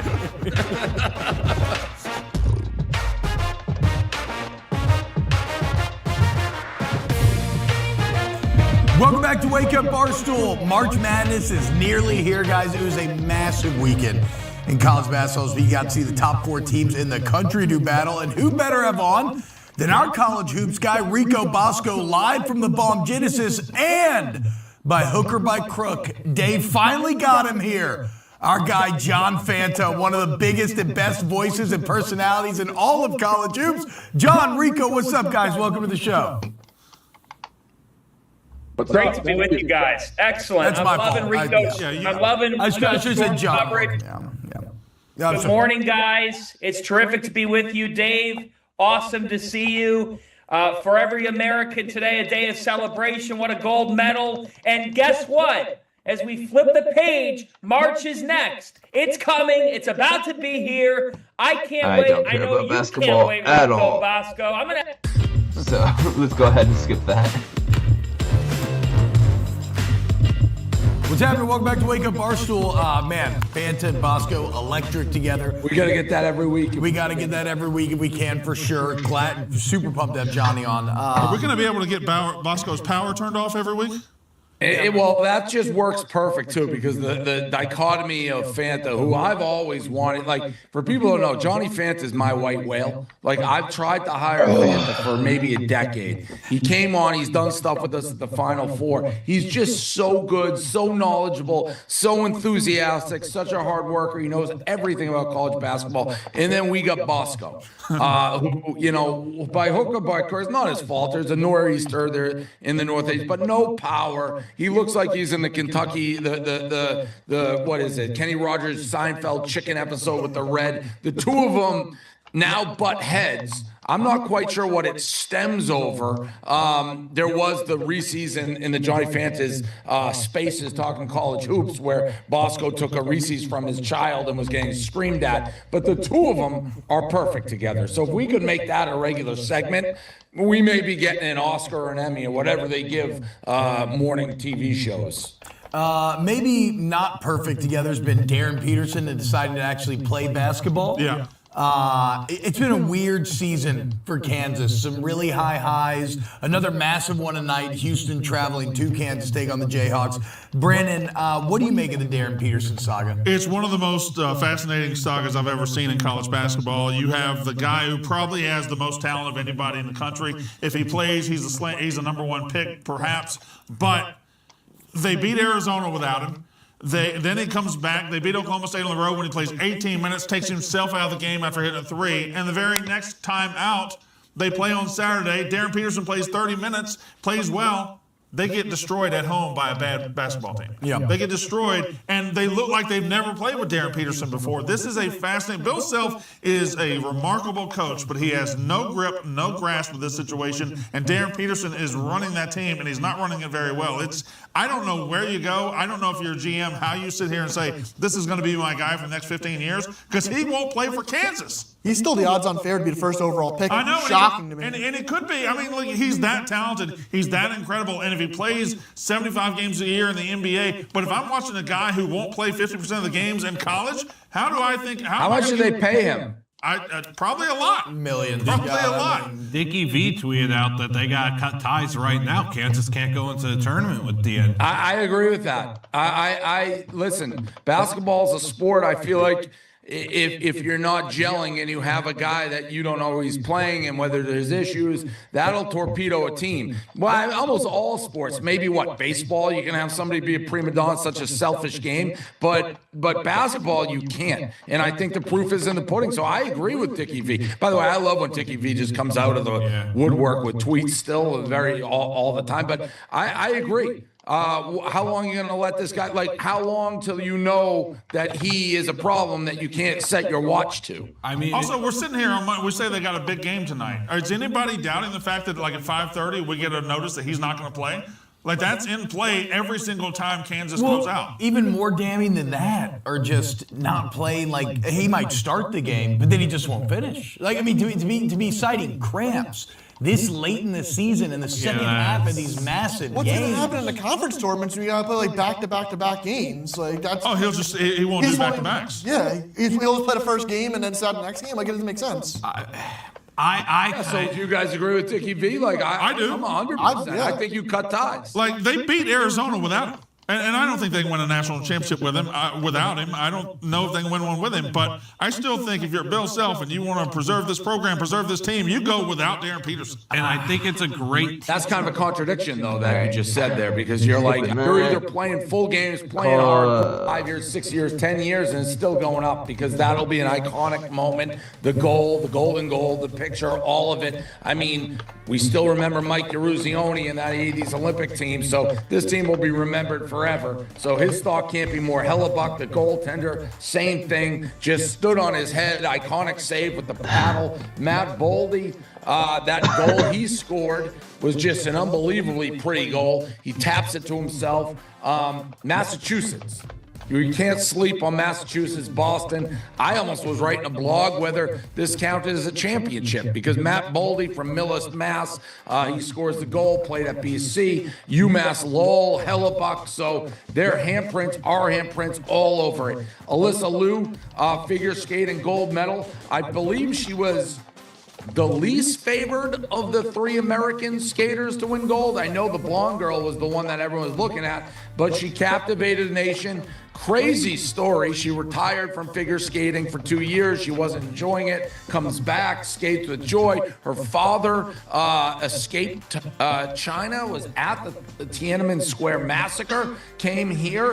China offered her money to skate under the Chinese flag. She turned it down. Then they thought they were getting spied on at the Beijing Olympics. So just a crazy made for movie. You want to talk about movies coming out of the Olympics. I'm sure there'll be a movie about this team that just won the gold, the men, and I'm sure there'll be an Alyssa Liu movie. And by the way, I will buy a ticket first night, like a spy, terrorist, American hero story. Yes, please. Mick Cronin. Sorry, we were off last week. I gotta give him stock up. Are you raising your voice at me? You deserve an award for the stupidest question of all time. Thank you, Mick Cronin. Peyton Pritchard. Woo. The show he put on yesterday versus the Lakers, he's got this move. When you do a little breaking ankles move and the guy falls down, he's near the three-point line. The guy fell down near the free throw line in the paint and then buries the 3. Reggie Miller's just like, no, you didn't. Peyton, here's the play right here. This is nasty business right there. And then bang, absolutely nasty. This, brutal stuff. Clark. Jared Vanderbilt was Peyton Pritchard. He was on Instagram. He called that push off. What's that? Jared Vanderbilt, the guy that got crossed, he went on Instagram and said push off. Yeah, well, you got to do something. You got to try to do They're damage just talking control. about fucking basketball now. I don't give a shit about that.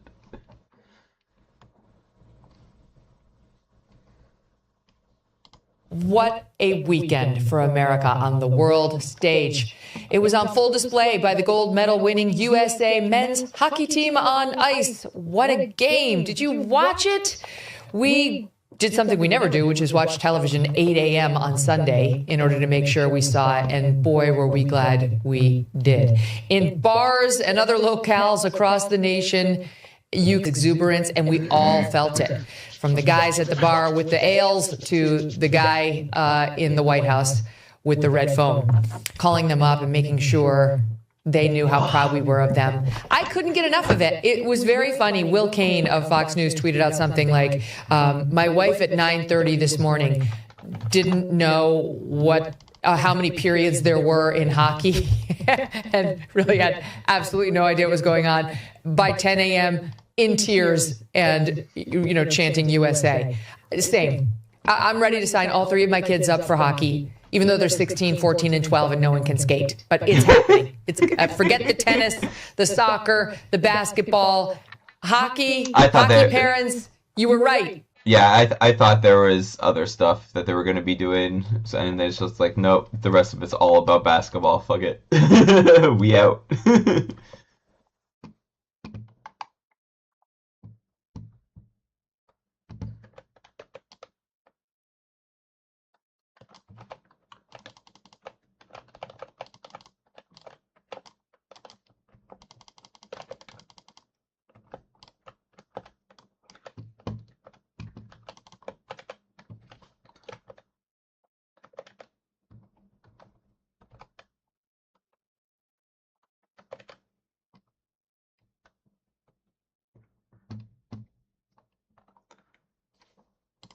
You were right about all of it.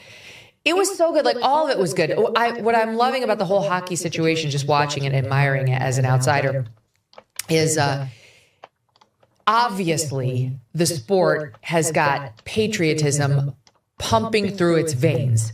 The legacy of Herb Brooks runs strong. That's how it felt to me. You want to wear the USA hockey jersey, you better love the USA. And you better make that clear whenever someone sticks a mic in your face. These boys know, because it seems like they have been socialized, they've been culturized to understand that you are expected to bleed red, white, and blue. And they do. They do it. It's not an affectation. I'm sure they do it because say the things and all that because they've been programmed. Like, you understand this is what is expected of you if you're going to put on the jersey, which is what you should do. It's what you do with your kids. You know what I mean? You stand when the national anthem comes on. I don't care whether you're feeling it or not. Stand up, put your hand on your heart, and take off your hat now. You do it with your kids until it becomes second nature to them, and then as they get older, it becomes actual nature for them to feel the love. Same with these hockey players. You could just tell. And I love their brotherhood. You know, it's like, we'll get into some of the stories about the actual brotherhood examples on the team and, you know, amongst the guys, and just how close they are, how much they clearly loved one another in addition to the country. It was like being around for the Miracle on Ice, but a second time.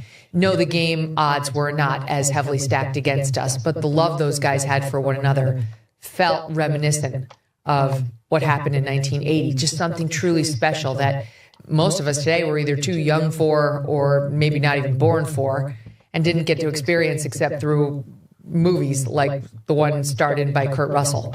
So it was just so uplifting to watch, and then to watch their celebrations after the fact, and like these gorgeous, like promising young American athletes with the whole world at their fingertips, their entire lives in front of them, with such sacrifice to date. You know, these guys, 26 years old, they've been skating since they were 2. And much like Alyssa Liu, their female counterpart over in the figure skating competition, counterpart only in that she also is performing miracles on ice, there was just like a joy that came with that enormous amount of sacrifice, and then seeing it pay off. You know, both Alyssa Liu and the men and the women of USA Hockey have spent their entire lives on skates, but without losing the joy of it. You know, Alyssa Liu, we talked on Friday, almost did. And she quit for 2 years and then had that moment when she tried on skis and had so much fun, even though her legs were burning, and said, you know, what if I could get here on my skates, which I'm actually kind of good at, and figured out, you know what, I can do it. And I want to do it. And for the listening audience, here's the picture of her up on the winning podium, jumping into the air, defying gravity yet again, with her skates on, both arms over the air, over the head in the air, triumphant as the second and the third place winners looked up admiringly at her. You know, normally it'd be like side-eye, as the kids say, bombastic side-eye. But it wasn't. Those girls were looking up at her like, wow. And there were stories about Alyssa Liu on how she was sort of reinventing relations behind the stage at the figure skating competition. Not just Alyssa, but she was part of it. Being full of camaraderie for the other skaters, loving America, of course, but like rooting on the other girls, not like refusing to look at people, but walking over, hugging people, competitors from other countries, and just sort of creating a different atmosphere of like, we're in this together. Yes, we represent our respective countries, but we're ice skaters. We're all having a similar life in that we've sacrificed it all. We didn't go to the late night parties. We didn't go to all the fun events that we could have.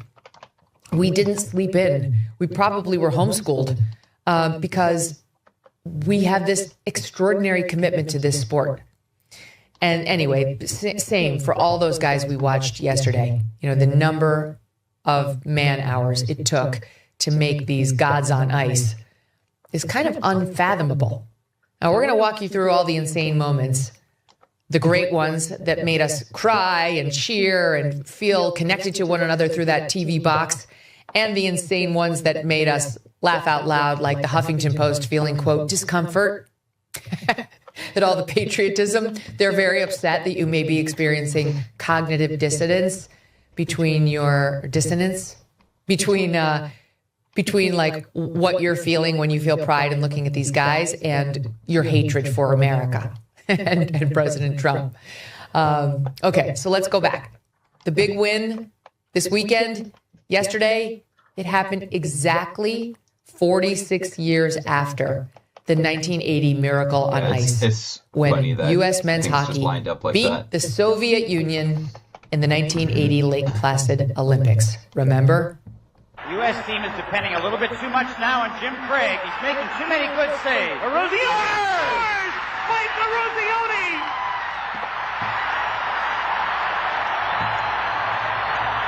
Lose 11 seconds. You've got 10 seconds. The countdown going on right now. Morrow up to Schultz. 5 seconds left in the game. Do you believe in miracles? Yes!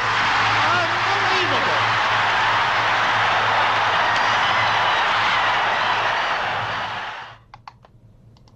Oh, such a great story. Al Michaels, who called the game, kind of like part of American, not kind of, part of American history in the way he came up with that line and used it at just the right time. That, of course, wasn't even the gold medal round. That was the semifinals, I think, and we beat Finland for the gold. But the big contest was always going to be the Soviets. They had crushed everybody. They were inhuman.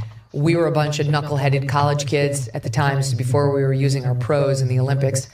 And no one thought we could do it. Even we didn't think we could do it. Seems like only Herb Brooks thought we could do it.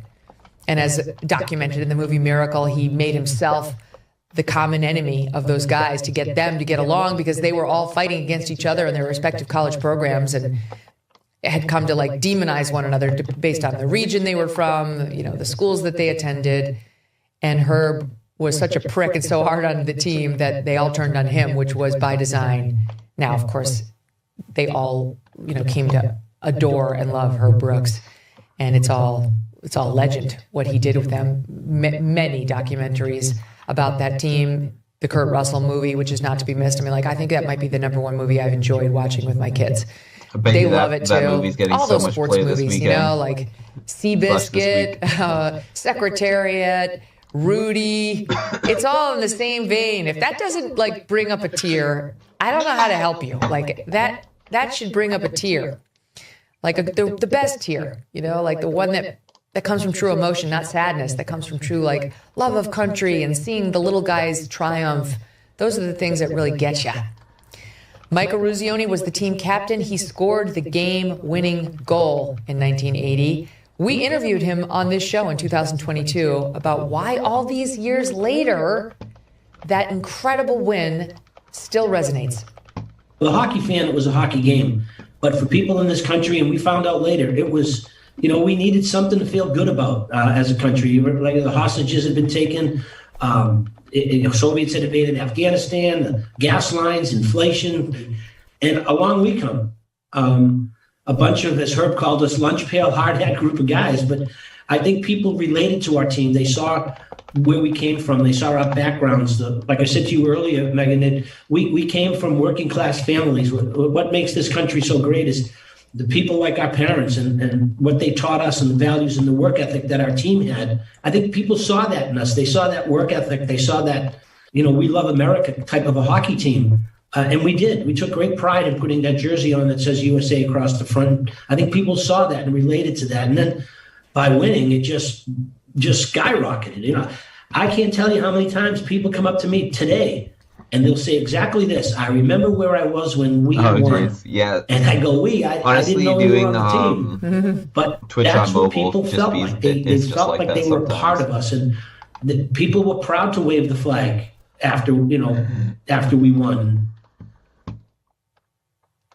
Yes, that is the beauty of these amazing Olympic victories, is they can make you feel incredibly patriotic no matter what's happening in your country. We were in the midst of a very dark period back in 1980, and this gift to us from this group of boys would be forever remembered. And, you know, it's not to compare where we are today. I mean, it was a very different situation back in 1980, far worse, you idiots at HuffPo. But we are divided. There's no question we're politically divided here in the United States. So the win still feels as good. You know, the odds weren't quite as against us in this match as they were back in 1980, but it's still at bottom American pride, power, and patriotism on full display, right? I mean, it's just like, it's stunning how it makes you feel. International disputes, inflation, rising national debt, digital currency. There's a never-ending list of reasons gold has risen over 700% in the last 20 years. And a never-ending, with an A+ rating on our Hellebuck, he was so good. This guy collected 41 saves to help keep the game tied at 1-1. They shot on him 42 times. He only let one go in, including this moment where he used the paddle of his stick, the paddle, like the part up high, to stop the puck from going in and giving Canada the win. That guy, he was like the new Jim Craig, who was the Miracle on Ice goalie. Just unstoppable. Just, I mean, there were like the legs, the knees down, like complete. He was moving. Watching someone who doesn't like understand he was not a human hockey being. at all tried to talk about and it. just so fast. It was amazing because the U.S. went up right away at the beginning of that match. It was 1-0 almost the entire time. And then at the end of the second period, the Canadians popped one in, got one past Hellebuck, and it was tied up. And then we get to overtime, and who knew what was going to happen? In overtime, you only go 3 against 3, which is unusual, I guess, for the Olympics. And it was sudden death. It could have gone either way. And then 1 minute and 41 seconds into the sudden death OT, Zach Werenski. Zach Werenski, who I'm going to get to in a minute. Remember that name, because he played on the team with the guy they called Johnny Hockey, Johnny Gaudreau. And he would come back later to play a role in honoring Johnny's family members, Johnny, who died, killed by a drunk driver. But Zach Werenski skates with him, or did. And this guy, he would wind up bringing out, be one of the ones to bring out Johnny's kids to join the team for their photo. But Zach got the assist on the game-winning goal, which is great, firing a cross-ice pass back to Jack Hughes, who's a household name today, but, relatively unknown to those of us who don't follow hockey yesterday. And Jack was the one who scored the so-called golden goal, the winner. Watch. United States with numbers. Back across it comes. Jack Hughes wins it. The golden goal for the United States. For the first time since the 1980 miracle, the United States takes the gold.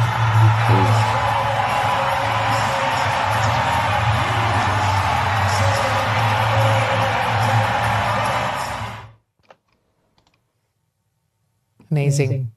Look at their pure joy at winning. Helmets went flying.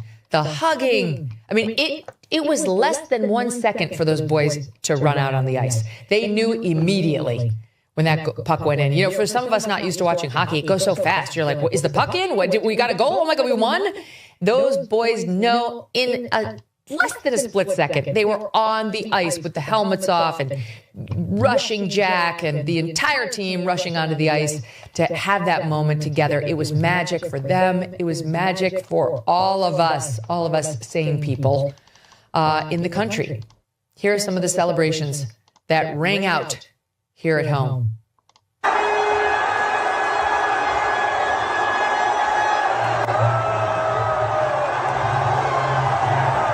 This is near Indiana University at I think it's called the Pub Bar. Here. This is in Oxford, Ohio. Look at these boys, hands on hearts singing. This is at Miami University in Ohio.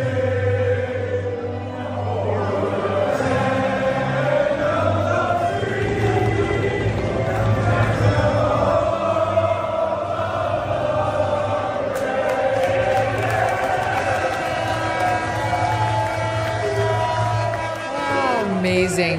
USA, USA, USA. And this Great picture of Jack Hughes. This is not the most iconic. The one that's going to be the most iconic is the one of him wrapped in the flag with his teeth just front and center. But this is a great one, too. He chipped his tooth during the game. No, not his tooth. Teeth. During the game after he took a high stick in the face from a Canadian player. I mean, it's amazing because they wear mouth guards, but they don't always protect the mouth. He was bleeding all over his mouth. You could see like his 3 top teeth kind of gone, sliced diagonally. And later showing it off with pride, he felt no pain. He felt absolutely no pain. He felt only the weight of gold around his neck.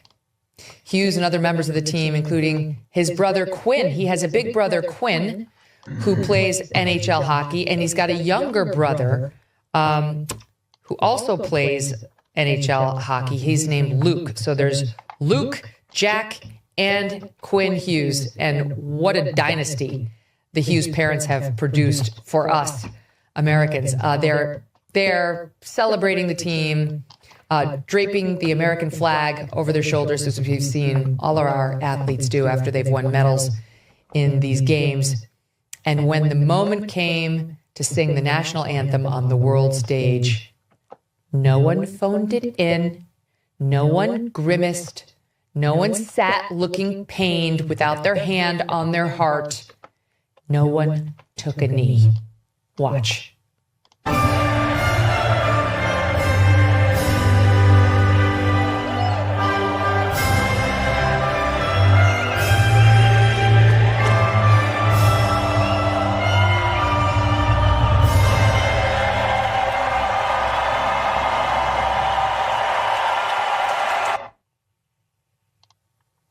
Wow. The guys then went into the locker room to celebrate and also blast Toby Keith's courtesy of the red, white, and blue. Let's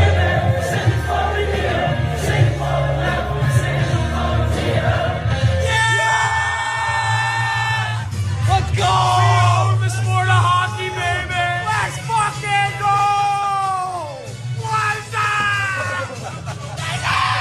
What's up? What's your name? The top is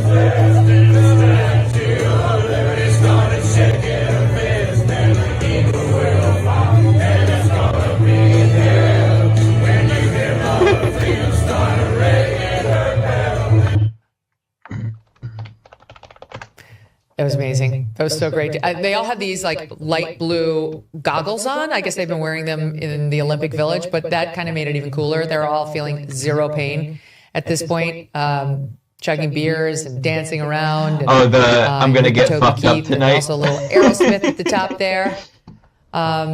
So good. Like these songs, the hockey culture just seems, I'll tell you, even where we are, there's a big hockey culture. And I have nothing but respect for these hockey parents who go like and freeze their asses off as they get their boys and their girls in training, day and night, the crack of dawn, these freezing cold ice rinks where you have to layer it up, 4 layers at least to be inside watching your kid train. Ready for it. And then I'll tell you what, the tailgate culture, notwithstanding the fact that it's 20 below with the wind chill, man, they're out there. It's like there's something about hockey. Us, babe. These parents are so committed. These boys and girls are so committed. It's hardcore in a great way. And it's almost like they work you so hard and are so unapologetic about the amount of work that's going to go into it that it toughens you up as a human. I think both the parents and the kids, there'll be no whining in hockey. That's what seemed clear to me from watching everyone yesterday, just getting like a bird's eye peek into the culture and having seen a bit of it at our school. Like great guys, great families who love America. They don't F around when it comes to their partying, their celebration around the sport, or the hard work that it takes to produce a champion. And those guys yesterday are champions. When they got a call from President Donald Trump, I mean, it was honestly hard to tell who was more excited, the guys or the sitting U.S. president. Watch. By the way, your goalie played not bad. Howie, say hi to him. How you doing, Don? I have seen hockey goalies have slightly worse games than you. Unbelievable, and you were all unbelievable. I tell you what, I just told my people 2 minutes ago, I didn't know they'd be calling. I said, we're giving the State of the Union speech on Tuesday night. I could send a military plane or something, but if you would like to, it's the coolest night, it's the biggest. We're in. Yeah, Can you pick us up in Miami on Tuesday morning? Yeah, Tuesday morning. Close the northern border. We'll get cash and we'll get the military. You hear that? Close the northern border. Let's go. We'll do the White House the next day. We'll just have some fun. We have medals for you guys. You're going to be proud of that game for 50 years as you grow older. I mean, it was amazing. So we love you guys. Congratulations. Wow, so amazing. And wasn't it so great how he barely got the question out before they said, we're in? You know, not like these pussy-footed NFL players who are like, we're not going to celebrate our victory at the White House. Oh, grow up. Give the nations a moment of unity and something to feel good about. These guys get it. These aren't all Republicans. I'm sure there are a lot of Democrats on this team. We're in. We'll be there. They know that the nation needs this, that we want to feel exactly what you know we're going to feel when we see the camera cut to those guys at tomorrow's State of the Union. That it's not about left, it's not about right, it's not about blue, it's not about red. It's about the United States of America and what it means to be an American, to be a fighter, to have freedom in your blood. Like those guys. We're in. Yes, we're in. Thank you. Thank you for that.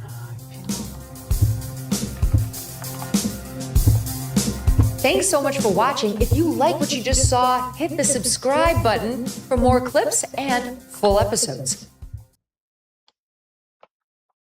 Boys, it's been a while since we watched a More Packers video live on stream. We're about to lock in for the sloppiest of...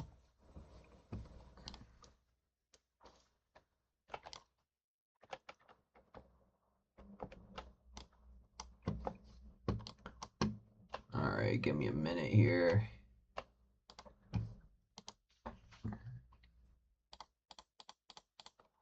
Sell shit. Sell. Hella shit. Get some gold. Oh yeah. Sell these. Sell that. Sell that. Sell that. Sell that. All right, cool. Reorganize.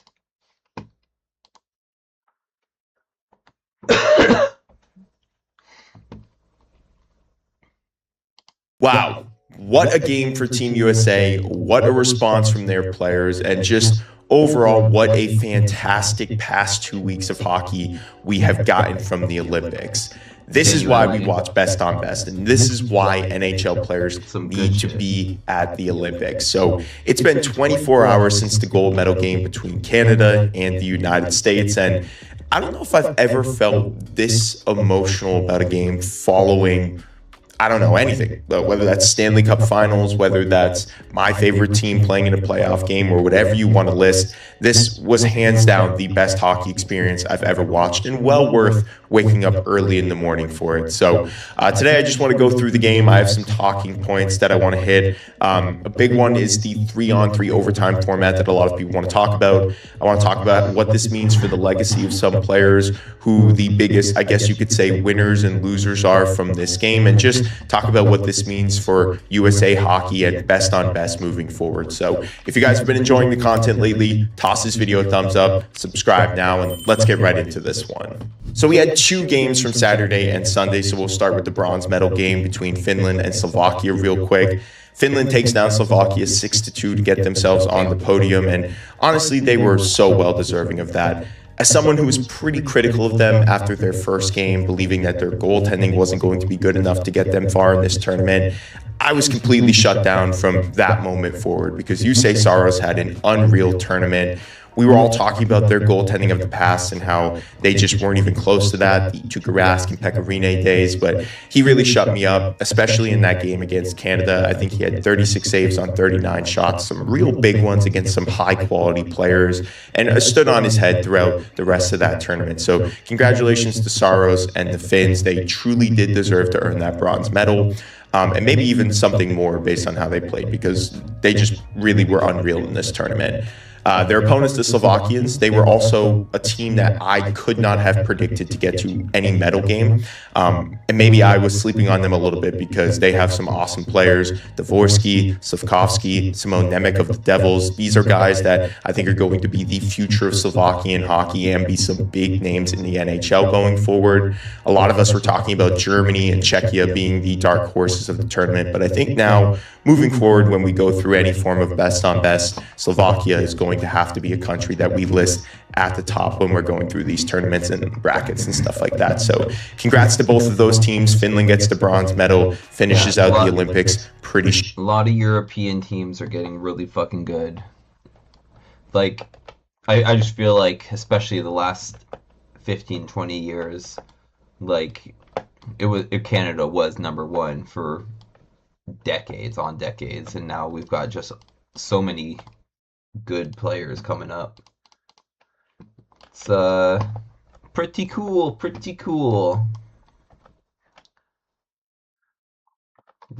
Definitely like the whole rising tide lifts all ships kind of thing.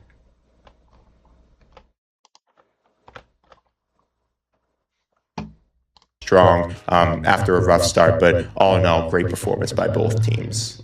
So now let's go to the gold medal game, because this was maybe the most hyped up hockey game I've ever seen in my lifetime, and I can't wait to see what the viewership numbers look like, because I think it's going to truly reflect that. But the United States wins gold over Canada 2-1 for the first time in 46 years. And let's start with the game. It began pretty equal, I would say. Both teams came out the gate, heavy forward check. It was one of the fastest paced games I've watched since the Four Nations.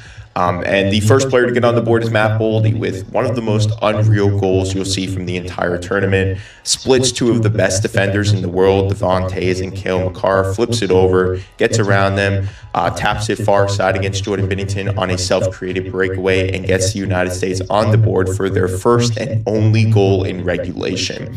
That was huge for them, momentum-wise, because the moment we hit that second period, the game was all Canada. Canada's only goal of the game came from Cale Makar, a wicked snipe against Connor Hellebuyck, and for the rest of the game, he was the story. Hellebuyck put up I don't want to say a once-in-a-lifetime performance, but I believe maybe the greatest goalie performance we will ever see in Olympic history, on par with Jim Craig all the way back in 1980. He had 40 saves on 41 shots, some unreal stops like this one that are going to be signature moments that we look back on from his career.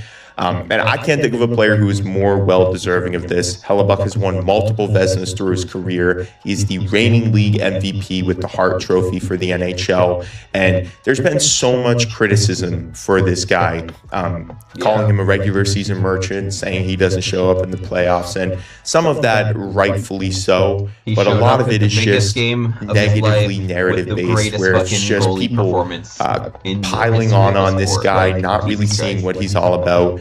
Again, I can't think of a player who is more well-deserving of a gold medal than Connor Hellebuyck. And now I think when we look back on his career, there's no shot this guy isn't a Hall of Famer. And this will be the moment that we all look back on and say, remember when Connor Hellebuyck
All right, flight landed, so back to it.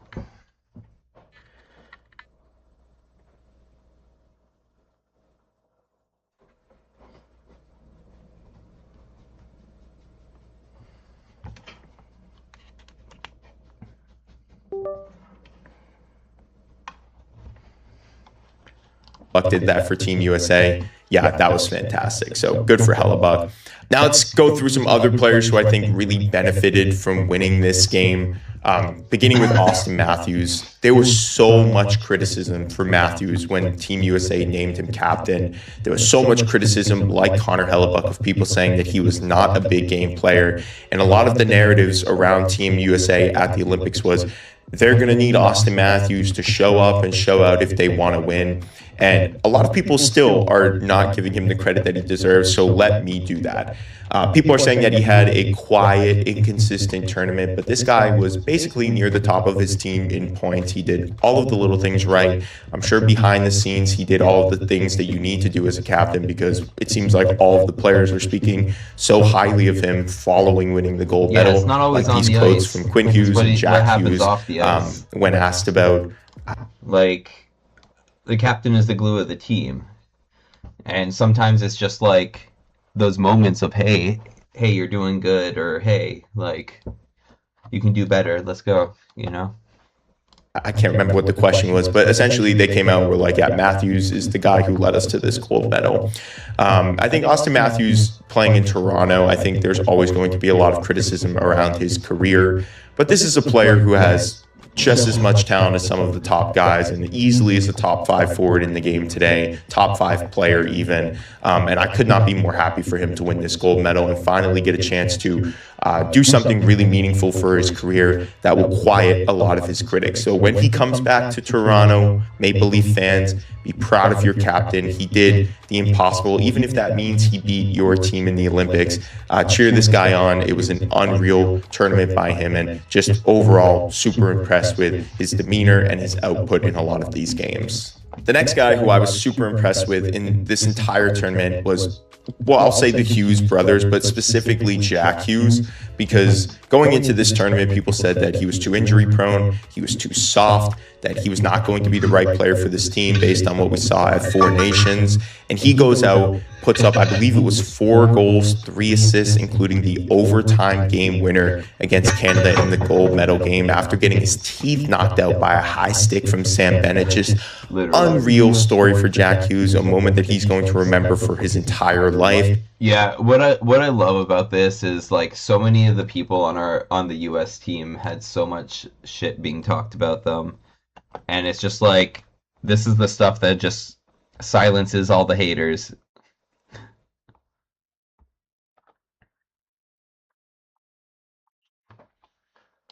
And a moment that just, I don't know, changed USA hockey in such a positive way by getting them back on the map. And I think it really does change the conversation about which of these nations is better in terms of their hockey development moving forward. So just an insane tournament by Jack Hughes. Like Austin Matthews, I think this is going to be such a positive thing for his career. And he's also younger than Matthews and has so much time before he even enters his prime. So congratulations to him, and also his brother, who I think there's now going to be even more conversations about him potentially being one of the best defensemen in the world, or dare I say the best defenseman, even over Cale Makar, because of what he can do on the ice and how unstoppable he has become as an overall defensive and offensive player. So kudos to the Hughes brothers, shout out to the Tkachuk brothers, to Austin Matthews and Connor Hellebuck, and the rest of the guys on that Team USA squad. You guys all deserve to be there, and that gold medal, it's going to be one of the biggest moments in your career, and something that we all look back on as a signature moment for each and every one of them. And moving on to probably my final point from this game, Canada, and then the 3-on-3 overtime format and the criticism that's been receiving. For starters, Canada played maybe the perfect game, and in any other world, 99 out of 100 times they win if Connor Hellebuck doesn't stand on his head the way that he did.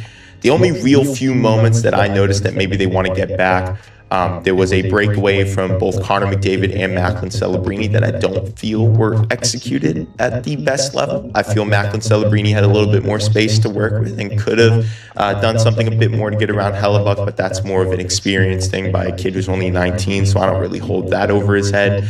More so the Connor McDavid one, I feel like he was holding his stick a little bit too tight, got in way too close to Hellebuck and was trying to make too many moves to get past him, but didn't even really get a shot away, so that's another one. And then the Nathan MacKinnon, obviously the Nathan MacKinnon one where he misses the wide open net going wide. It just didn't really settle on his stick. Just those are the three moments, but all in all, there's nothing for them to be disappointed about here. They played their hearts out and had an incredible performance throughout the entire tournament and this game, and it took an epic performance, like I said, by Hellebuck to defeat them. So it was just one of those games where it felt like Team USA was the team of destiny, and it didn't matter what Canada was going to do. Team USA was going to come out on top in that. So congratulations to them. Humble in defeat. There's only really one thing I've seen people saying, and that's the overtime format. John Cooper in particular came out and talked about it, saying how the 5v5 format is how the game is meant to be played, and that the 3-on-3 thing is more of a gimmick than anything else.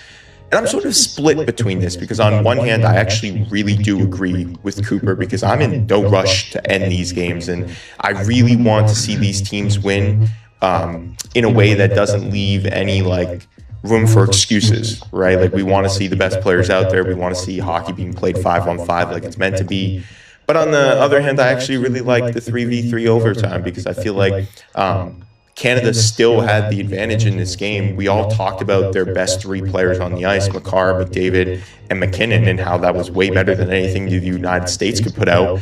And still, the States ended up coming out and winning that game. So I don't think Canada was at any disadvantage with the 3-on-3 overtime. I don't think it should be used as an excuse. I think the USA were just able to capitalize on more of the open space that they got from the format, and that's just the way it kind of happens sometimes. So yeah, if you're a fan of Canada, fan of the United States, that's really my only question for you guys. What did you think about the 3v3 overtime format? Do you think that that should be changed for future Olympics? And how do you feel about the game? And one last thing that I forgot to mention in this video is probably going to be the title of this, actually, the death of the NHL All-Star Game. I don't see any world where, following these past 2 weeks of hockey, following what we saw at Four Nations and what the World Cup of Hockey could be, that we are ever going to see the All-Star Game, at least not for a long time, because what that is and what it represents, that's a gimmick. That is something that's purely for entertainment, and I don't think that there's a lot of interest in that anymore, and that fans are truly craving what we saw from these tournaments over that style of hockey. So I've seen a couple of proposals where it's like, maybe you do a Four Nations, then a World Cup of Hockey, then a Four Nations, and then the Olympics. I think that that's too much. I think just doing an every other year thing where it's like you have a year off, give the players a break in February, then the next year it's the World Cup of Hockey, then a break, year off, and then it's the Olympics. That should be the style that they do moving forward. You don't need to throw an all-star weekend in there. You don't need to have hockey every single day and every single week. I think it's okay to have a week off in February and give these players a break. I actually think that that will benefit a lot of people in those years where we're not doing best on best, where maybe a lot of teams can recover from some injuries and kind of get a reset throughout kind of the big schedule. But yeah, that's all I got from today. Congratulations to Team USA and all of the players on that roster. Congratulations to Finland and congratulations to Canada, as well as Slovakia. All fantastic teams, and what a tournament, boys. Just what a great 2 weeks of hockey. Let me know what you guys think about all of this in the comments below, what you thought about the OT format, what you think about the future of the All-Star Game and best on best hockey, and I guess just your general thoughts from the game. Thank you guys so much for watching this video. If you enjoyed, toss it a thumbs up, subscribe now. I have a few other pieces of coverage from the Olympics that I have right here on the screen for you guys if you want to catch up with all of the stuff that happened before the gold medal game. And again, thank you guys for watching. I'll see you in the next upload.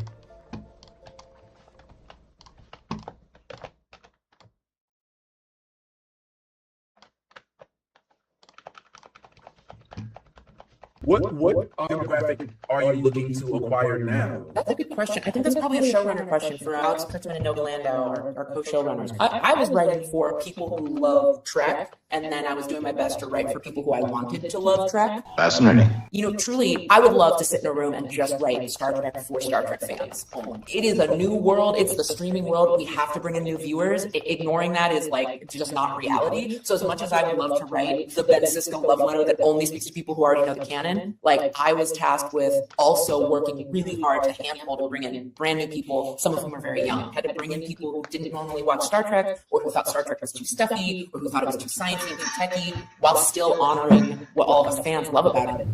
Here. What's this? It's the amount of latinum I'm willing to transfer into your private account to stop this show. Nerderotic.com. Greetings, you over 1 million Trekkies, Trekkers, lovers of all things good and dislikers of all things bad, and the 40% who haven't subscribed yet. Hate to start the video off this way, but we've got some bad news. Starfleet Academy gets review bombed. And no, tearing this series down won't get a Star Trek legacy any faster. Now, this article, written by someone who probably only recently started calling themselves Janet, wasn't getting a lot of attention until it got a signal boost from technical artist Christopher Cushman, who states, negative review bombing of Academy likely to end the possibility of shows like Legacy, as well as put Trek into 10 to 15 years of hiatus. Then Christopher Cushman decided to put in an image from the article written by somebody who's recently started calling themselves Janet, which states, one smart fan even asked an artificial intelligent bot. I know what you're thinking. Why would a smart person need to ask an AI bot a question about the future of Starfleet Academy? But we are talking about one of the 5s and 10s of Starfleet Academy fans here, and it would be preposterous to think that this one smart fan who asked the AI bot a question is actually the person who just recently started calling themselves Janet. Anyway, they asked the bot if intentionally killing Starfleet Academy would somehow perversely encourage Paramount to finally decide to produce the series concept that the fans have been clamoring for in vain for the last 2 years since the finale of Star Trek Picard, known as Star Trek Legacy. The AI bot that was asked a very specific question by somebody who just recently started calling themselves Janet responded with, bottom line, if fans actually succeeded in tanking Starfleet Academy, the most likely outcomes would be Legacy becomes less likely. Trek TV enters a cooling off period. Executives grow wary of the audience.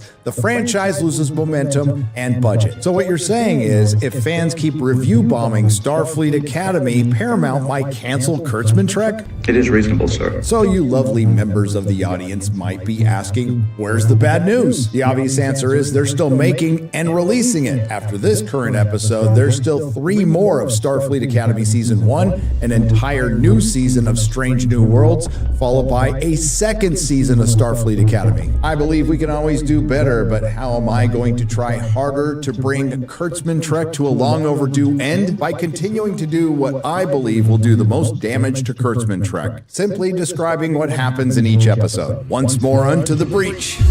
Previously on Star Feelings Academy. Federation propaganda. Feel good colonizing bullshit. Brainwash poor kids into fighting a good fight for Big Brother Starfleet. Black Lives Matter, the NAACP. Federation propaganda. I've seen them pick a carcass clean, asshole and all, and I'm talking about a Klingon carcass. Hey, it's time to go. Clearly had too much. Slumming it. Oh my daddy, that is some cosmic poetry right there. Now the hills are alive with the sound of murder, and I'm just white spent and ready to be a diplomat.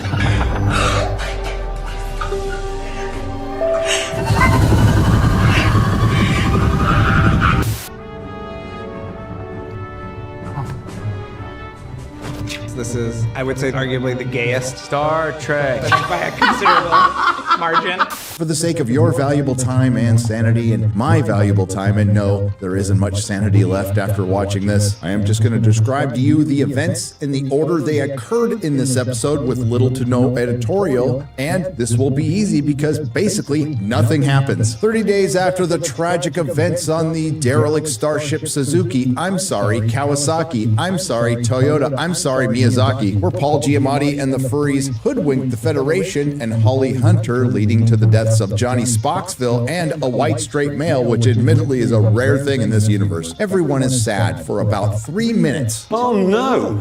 Anyway, last week.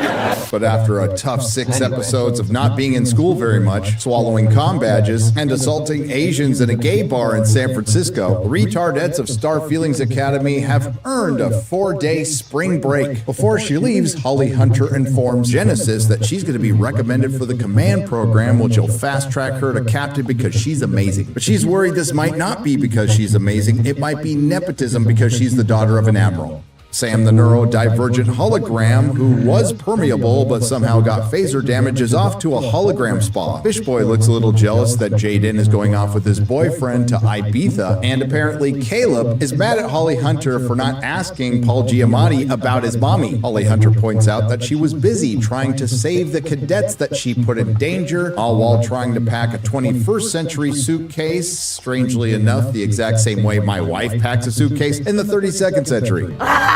Following that, Darren Fishboy gets abducted through a singularity portal. Jaden, after witnessing the abduction, does what he does best and enters the portal, where we find out it's a Kahonian ritual for a prearranged wedding to a woman that was supposed to happen after Fishboy graduates. But because the woman, whose name is Kara's mom, got sick but then got better, it has to happen now, leaving Darren Fishboy conflicted because he'll have to leave Starfleet and Jaden, who Darren asks to be essentially his best man. And now Jaden is conflicted because while he obviously has a crush on Darren, he's worried his other gay boyfriend is off to Ibiza without him. But worst of all, he has to give a best man speech, and from previous episodes, we know that makes him nervous. Nobody cares.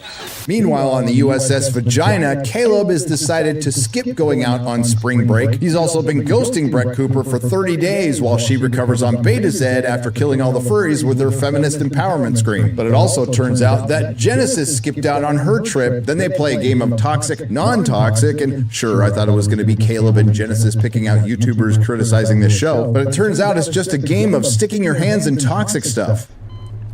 Why? After that, they have to recapture a warp slug that they let out, and yes, I said warp slug, all while trying not to get caught by Tig Notaro, who is arguing with her lesbian girlfriend, Laura Thok, who's half Jem'Hadar and half Klingon, and I don't even know how that works. No, not the half Jem'Hadar, half Klingon thing, we've already talked about that. No, I'm talking about a Homo sapien being in a sexual relationship with a half Jem'Hadar, half Klingon, and I'll just file that one under don't ask questions you don't want to know the answer to. Then Darren discusses with Jaden, the pressure he is under because he feels a duty to his wife, a duty to his people, a duty to Starfleet. Then they start eyeing each other like they want to do the duty where the duty comes from. Shortly after that, Fishboy makes Jaden change from his Starfleet skirt into a Kahonian evening gown. No, you cannot. It's on yours. I can't wait for the Mary Sue article. Klingons have always been coded gay, and a Klingon in an evening gown is actually a good thing. Fishboy then breaks up the gay tension by insulting Jaden, saying he bailed on his family, when in truth, Jaden was abandoned by his 2 fathers. That's racist. Meanwhile, back on the USS Vagina, Genesis risks getting Caleb and her court-martialed by hacking their way on the bridge, so Genesis can get the letters of recommendation that she manipulated off the command recommendation, so she won't get court-martialed. They get caught by Tig Notaro, who rats them out to Holly Hunter, who gives them a slap on the wrist. And we find out Genesis manipulated those letters of recommendation because they mention that she fears she might not be as amazing as everyone thinks she is, and her hero's journey will be complete when she discovers that she really is that amazing. And Caleb finally stops ghosting Brett Cooper by sending her an email. Back on Cajones, Jaden finally gives his best man speech, where he not so subtly mentions that Darren Fishboy is only doing this out of duty to his family and Kyra, who was the one who had Darren Fishboy abducted 6 years early before they planned, but somehow it becomes his fault by saying Darren Fishboy was starting this wedding with a lie. So the wedding is called off. Now Kyra is free to be the first female ruler of Cajones with her girlfriend with caterpillar eyebrows, and Darren is free to go back to Starfleet and get involved in a first for Star Trek, a gay love triangle between a Fishboy, a Klingon, and a human. Oh, No, that's not right. And so ends the most excruciatingly boring, insipid, saccharine episode of Kurtzman Trek this season. And Starfleet Academy just keeps hitting bottom. And while next to nothing happened this episode, and it didn't even have a plot, I still have questions. The Kahonian moon where they had the wedding, apparently the ocean dried up because the core stopped spinning. Well, then how does it still have an atmosphere? Wouldn't a slug capable of warp speed be able to break glass, break through a wall, and breach a hull? I think they actually got it confused with teleporting. Speaking of that, something I haven't brought up with Starfleet Academy is apparently you can just transport from anywhere. What's the range of these transporters? And while they have mentioned that these signals can be blocked, you still wouldn't need to use things like shuttlecrafts to warp into downtown San Francisco. And speaking of that, even if you jam these magic transporters, apparently there is a singularity portal device that can be used at will to abduct people from Starfleet Academy. Well, that's a security vulnerability, but now that I think of it, there was an episode just last week where a singularity portal would have come in handy. All Darum had to do was mention, oh, all those cadets that are about to get eaten by furries, we can save them all because my people have a singularity portal device. I have more questions like, are this person's eyebrows about to become butterflies? Who thought it was a good idea to have a shot of a Klingon in a skirt dropping a rock that looks like he's dropping a turd? On that note, what is Hollywood's obsession with feminizing black men? And how many more gay love triangles can you set up? Hell, we'll probably get another first for Star Trek, a gay love octagon. Shout out to Disbrew for that one. I mean, we're 7 episodes in, which means, Jesus, what, there's 3 to go. We have a bunch of characters who act like they've known each other for years, yet I challenge anyone to remember any of their names. If you try to apply any logic to this show, you might hurt yourself. And somebody thought it was a good idea to spend $10 million on an episode where a Klingon goes from wearing a skirt to an evening gown. But I will give credit to Alex Kurtzman. He's fooled a lot of stupid people into giving him a lot of money. Unfortunately, it was to destroy one of the greatest science fiction series of all time. So this brings us back to the argument of review bombing Starfleet Academy could kill the franchise. Now, who are the sources cited on this article? I mean, aside from Janet, well, it's users on Reddit. Is Starfleet Academy perfect? Nope. Is it cheesy at times? Absolutely, noted one Reddit user. But if we keep complaining and tank its ratings, 1 star on IMDb talking about you. Sorry, I haven't gotten to mine yet, but I will right after this video. Just because it's not how we think Star Trek should be, the only outcome is that it gets canceled and we get nothing else. Don't give me hope. But it gets better. Some users commenting on this post noted that this kind of review bombing only has served to discourage many people from turning to the review aggregates as reliable sources. I'm still waiting to hear the problem. In all seriousness, review bombing is real, and it goes both ways. There's a bunch of people who don't watch the thing and give it 1 star. There's also a bunch of people who don't watch the thing and give it 5 stars. There's also studios that hire third-party companies to create a bunch of false 5-star reviews. I mean, isn't it amazing that review bombing skipped a movie like Wakanda Forever, which it really shouldn't have, because of ways. Currently, Starfleet Academy has a 44% audience score, and because we haven't checked in a while, it's sitting at a 4.2 out of 10 on IMDb and a brutal 1.7 on Metacritic, which is far more accurate. You can take out the canon and lore destruction argument out of this completely, and what you're left with is the worst written TV show in the last decade, and it's not even questionable. And with all the money they've spent on this series, it didn't chart on the Nielsen ratings for the 2nd week in a row, and it looks like it never will. So in Christopher Crushman's follow-up to his own tweet, who just so happens to have me blocked on Twitter,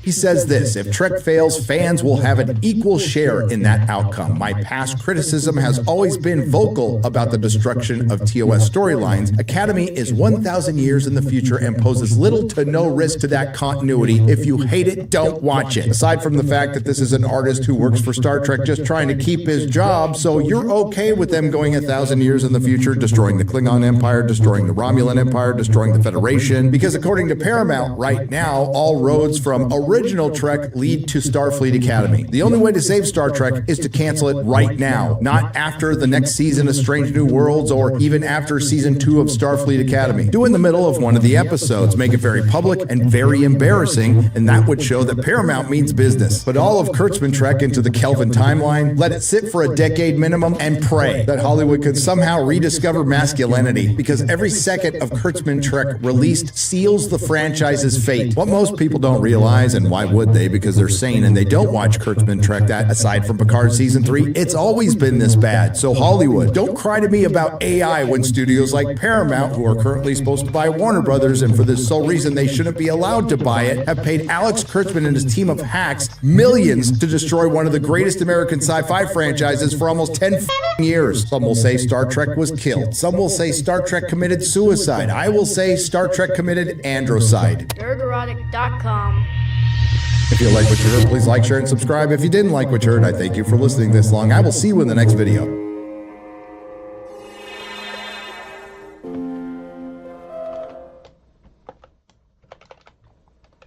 The videos right now coming out of Mexico are shocking and terrifying. People at airports as terror attacks ring out across.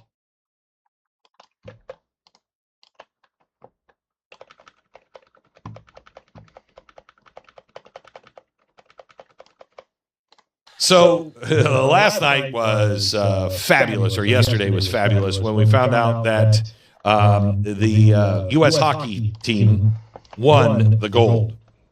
Let me give you a couple of scenes from this. First of all, I don't know if you've seen, if you happen to be watching on Torch, you'll see the picture. This is Jack Hughes smiling after the win, which I just absolutely love. Do you have that full screen? There he is.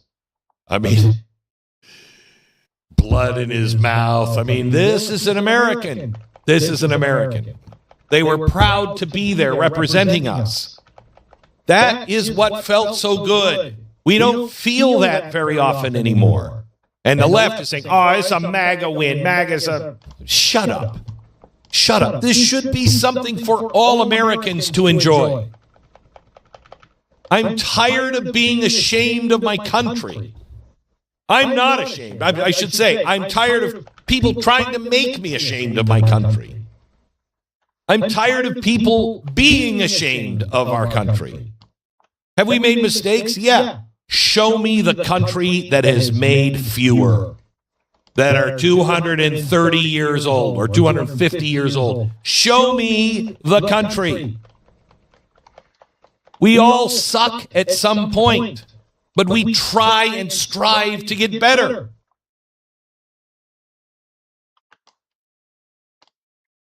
Look, when he brought home or helped bring home the gold, it landed differently than most gold medals land, okay? And it's partly because of him, but it's also partly because of us. Hockey is different. Now, you're going to have to excuse me because I know nothing about hockey. I mean, I know nothing about sports, but from what little I have read, excuse me for the first 2 points, but I think they're accurate, okay? There are 5 reasons why this hit differently for all of us. The first one, this is a new generation of American hockey. We lived, when I was growing up, we lived in the shadow of Canada and the old Soviet Union, and that was a machine. And the miracle of 1980, that was just blue-collar grit. That was just, that was Lake Placid. It was sacrifice. Hughes is different. He is speed, he's skill, he's flash, he's confidence. He's the face of the New Jersey Devils. Former #1 overall draft pick. He is the guy who represents the American hockey player development. Kids coming out of the U.S. national team talking a little bit, and no replies. Who don't just compete internationally; they're dominating. And that shift matters because we've always kind of been this borrowed excellence, or we were we didn't dominate. We borrowed. Now it's all homegrown. There's the first reason. This is homegrown. It's a new generation. 2, he is fearless. He walks off with no teeth in the front. I mean, he's willing to take over. Okay. Gold medals mean more to us when they're played or when they're won by players who feel distinctly American in their temperament. They're assertive, they're confident, and a little defiant. That's who we are, okay? And he didn't just compete. He imposed himself on these games. Americans like that. The rest of the world may not like that, but that's who we are. We're the people who cross the Rocky Mountains, okay? Third reason, gold still seems really rare in hockey, okay? Basketball, I mean, when we have the dream team in basketball. Oh, we won the gold? What a shock. Expected. Baseball, everybody's competitive. Football, that's ours, of course. But hockey still carries an old weight to it. It feels like you're taking something back from the old powers of Canada and Sweden and Russia. When the U.S. wins gold in hockey, it's earned the hard way. And when a young American star is at the center of that, I don't know, it just kind of feels like momentum, right? Feels good. Now, here's the fourth reason why this feels different. Timing. We are in the weirdest place of my lifetime. We are culturally divided. We are cynical. We're exhausted by politics. And sports, at least this sports moment, it was clean, it was earned, it was unified. And it hits harder right now. This is the story of Jack. He's the face of it, but it's not the story of Jack. It is the team. It's the team. There was a time when America felt like a team. And I don't know about you, but I'm longing to feel like a team again. I don't know why we can't get on to the, USA team, but we can't. There's too many people that hate America, that are Americans. I don't get it. I just don't get it. But, to each his own. And the fifth reason, I think, is because of the story of his family. Another thing that is important to America. Jack's not just a one-off.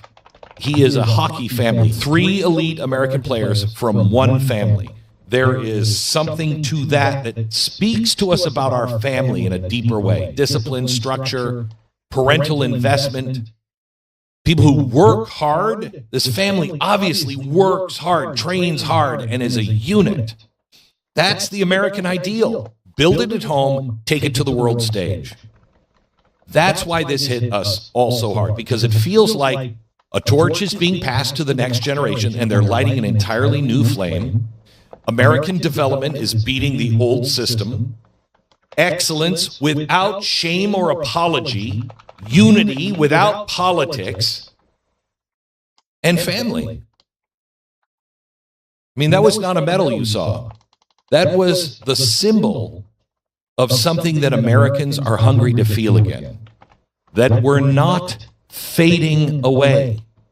That we can still produce the very best in the world. That our young men and women can walk into the hardest arenas on earth and come out champions no matter what everyone else is telling them. And in hockey, of all things, in all sports, it still feels like we're proving something.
And to John Cooper, who we just heard, who knew the overtime rules going in, never mind, you dork, benefited Baby from them hungry in the today, win huh? over the Czech Republic in this tournament. You're going to whine about the rules? You didn't lose because of the rules in 3-on-3 overtime. You lost mainly because your best players on the ice in the 3-on-3 overtime, McDavid, McCarr, McKinnon, failed. They failed you. Your best players failed you. McDavid decided to go one-on-one, not once, twice in overtime. Lost possession of the puck both times. McKinnon botched a shot, wide open net. McCarr gambled on the pinch defensively in the overtime, and it cost them. Those three crapped their pants. That's why you lost. And then for McKinnon, too. Never mind the coach. McKinnon having the balls to whine in his post-game comments. Get lost, you losers. Go take your little plushy Labubu's and cry into those, you bitches. Oh, you complain about the format after you lose that game, Maz?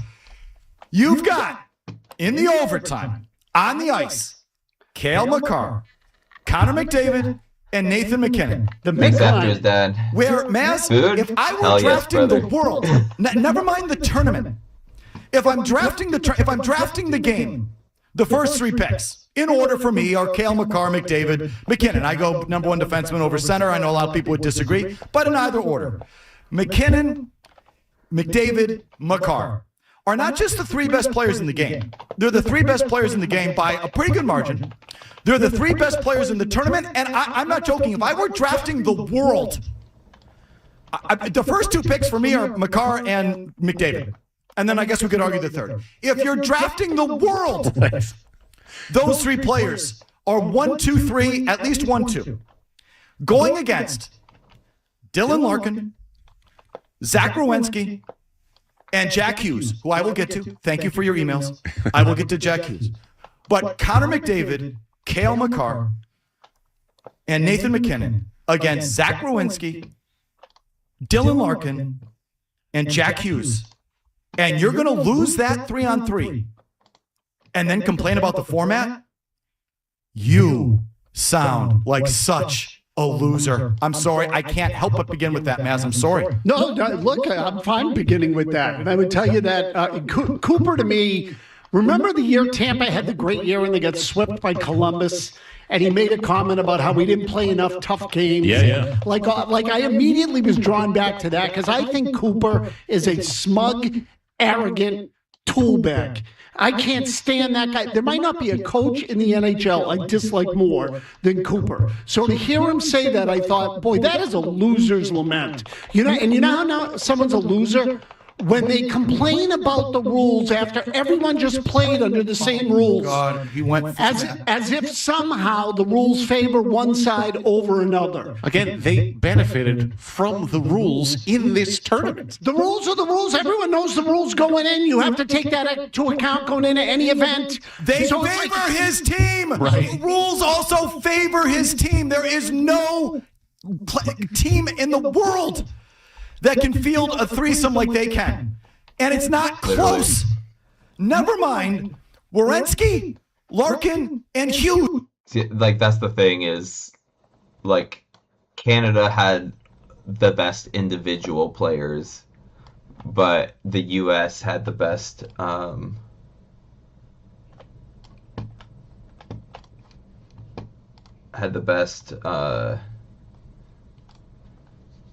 like, team. Like, they played like a team better, which sometimes that's all it comes down to.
all of whom I love, okay? But they're not in the same class of those three.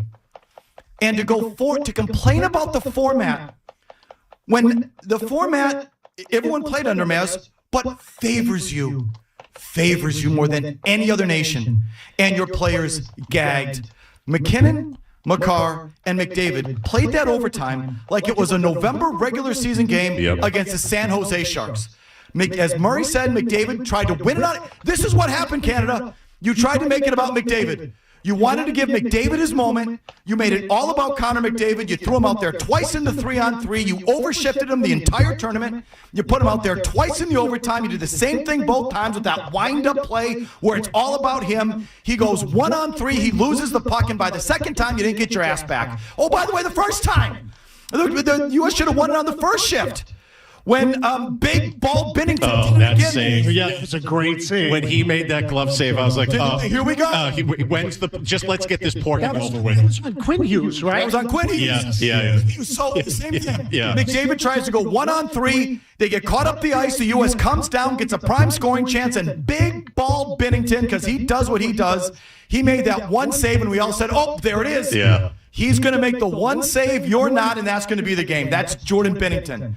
And the McDavid line should have lost it on that. And to get another crack at it, and to lose to Rowensky, Larkin, and Hughes, and then to complain about the format. It fucking matters. Like it's not real hockey. You freaking tool bag. What a loser move that was by John Cooper. But I'm hearing it more and more from Canada up there. Don't leave Nathan McKinnon out. Oh, yeah, we'll decide. We leave it to you to see who the better team wins. You can be the judge. Meanwhile, you miss a wide open net in the third period with the gold medal on your stick. What a tool bag move. I generally like the Canadians. The Canadian people. Generally speaking. You are doing yourself a great welcome. Everyone just moved to Montreal. You've all turned a bunch of Montreal fans. That is just what a disgrace.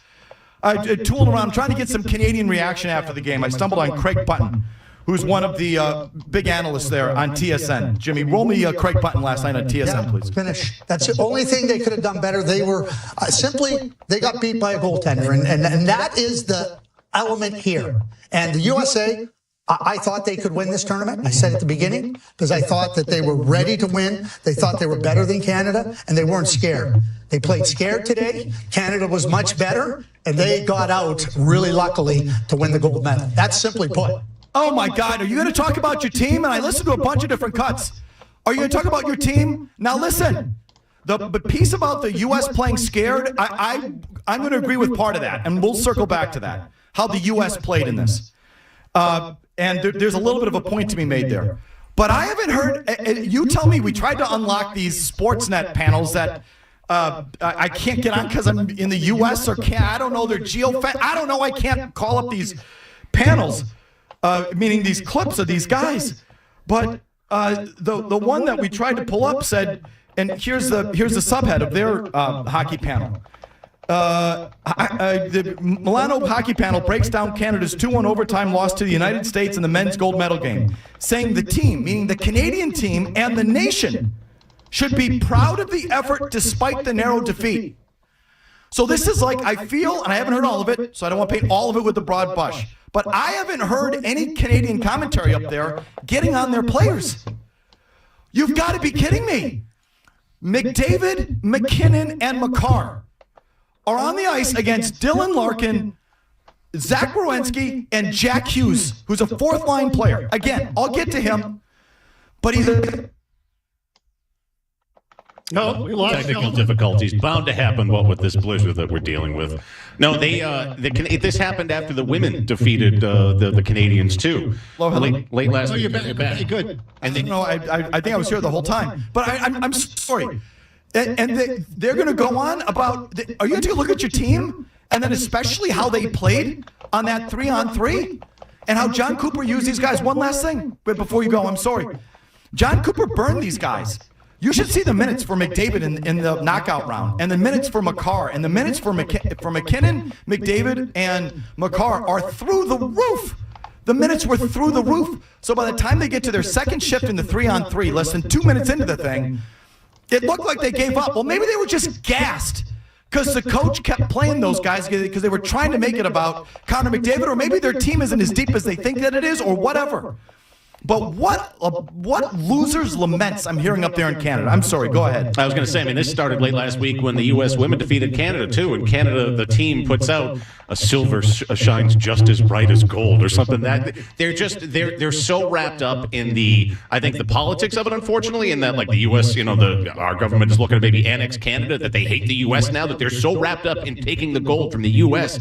in hockey. They're one thing that they care about the most. And for them to lose, they just can't deal with it. You're seeing it from the players on down. It's really unbecoming because I don't actually mind Canadians. Unlike you, outside of those in Quebec and Montreal, Mike, they're not bad people. They've been genuinely friendly for the most part in my interactions with them. I think differently of them now, though. They could use a little venom in their bodies. I would say in general up there, they could definitely use a little bit of venom. No, I think it's been there the whole time. They've just been passive-aggressive about it. And look, the Nathan McKinnon play, there is simply no explanation for that other than historical choke. What a freaking gag that play was. How do you have, as you said, one of the top 3 players in the world in all probability, someone with that level of skill, have a wide open net and not even get it between the poles? Like, seriously, the poles. They're unbelievable. What a freaking gag. They gagged. Canada gagged. Is anyone going to say it up there? They gagged. You've got to be kidding me. The U.S. played better at the Four Nations than they did yesterday. Oh, definitely. I am sorry. I agree. So the U.S. did not bring their game. That's the one part of Button's commentary I'll kind of agree with. But it doesn't mean we're not deserving, and I'm going to get to that too. But I just have to start with this because, as usual, man, it's like the commentary that riles me up. It's like, are you going to watch the game and call it for what it is?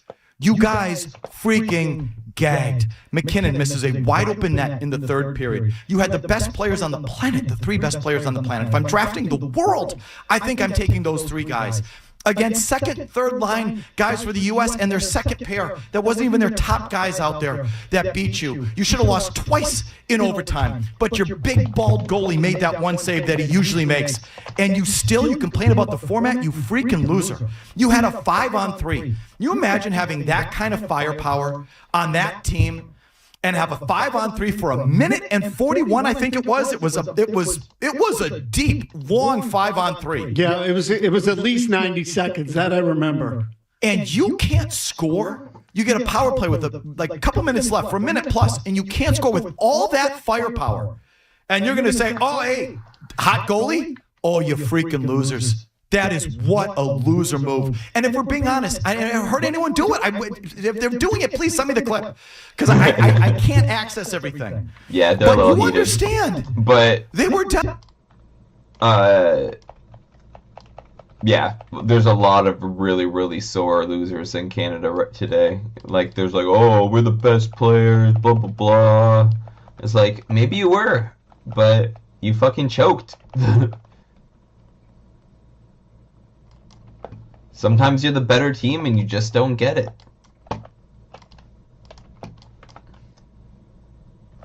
And I don't think they were the better team. I think they had a lot of. I think they had the best individual players, but I don't think they were the better team. Down to the Czechs with 3 minutes left, and they got a deflection goal and won it, and needed a. Oh, wait a minute, John. A 3-on-3 overtime winner to beat the Czechs in the quarterfinals. And then you get to the semis and you're down 2-0 to the Finns.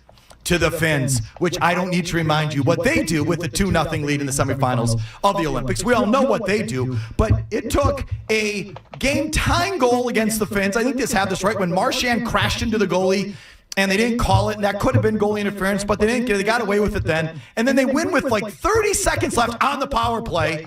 On what could have been an offsides, it went to replay. So the Canadians have been skating by the skin of their teeth for a week, playing with their food, and it finally caught up to them. They had one of these. They played 3 straight. Yeah, like hockey is Canada's #1 sport, and to lose the gold to the U.S., which is their biggest rival in both of them. Like, they're definitely feeling it. These games that kind of could have gone either way, and it finally went the other way. And the coach is going to come out afterwards and say it's the format? Like Canada is basically economically ruined. They have the highest food inflation in the G7, which is like all of the biggest countries, all the biggest economic powerhouses. Like they've been losing a lot. They've been losing a lot, and then they just lost the one thing that they thought they had. So they're feeling it.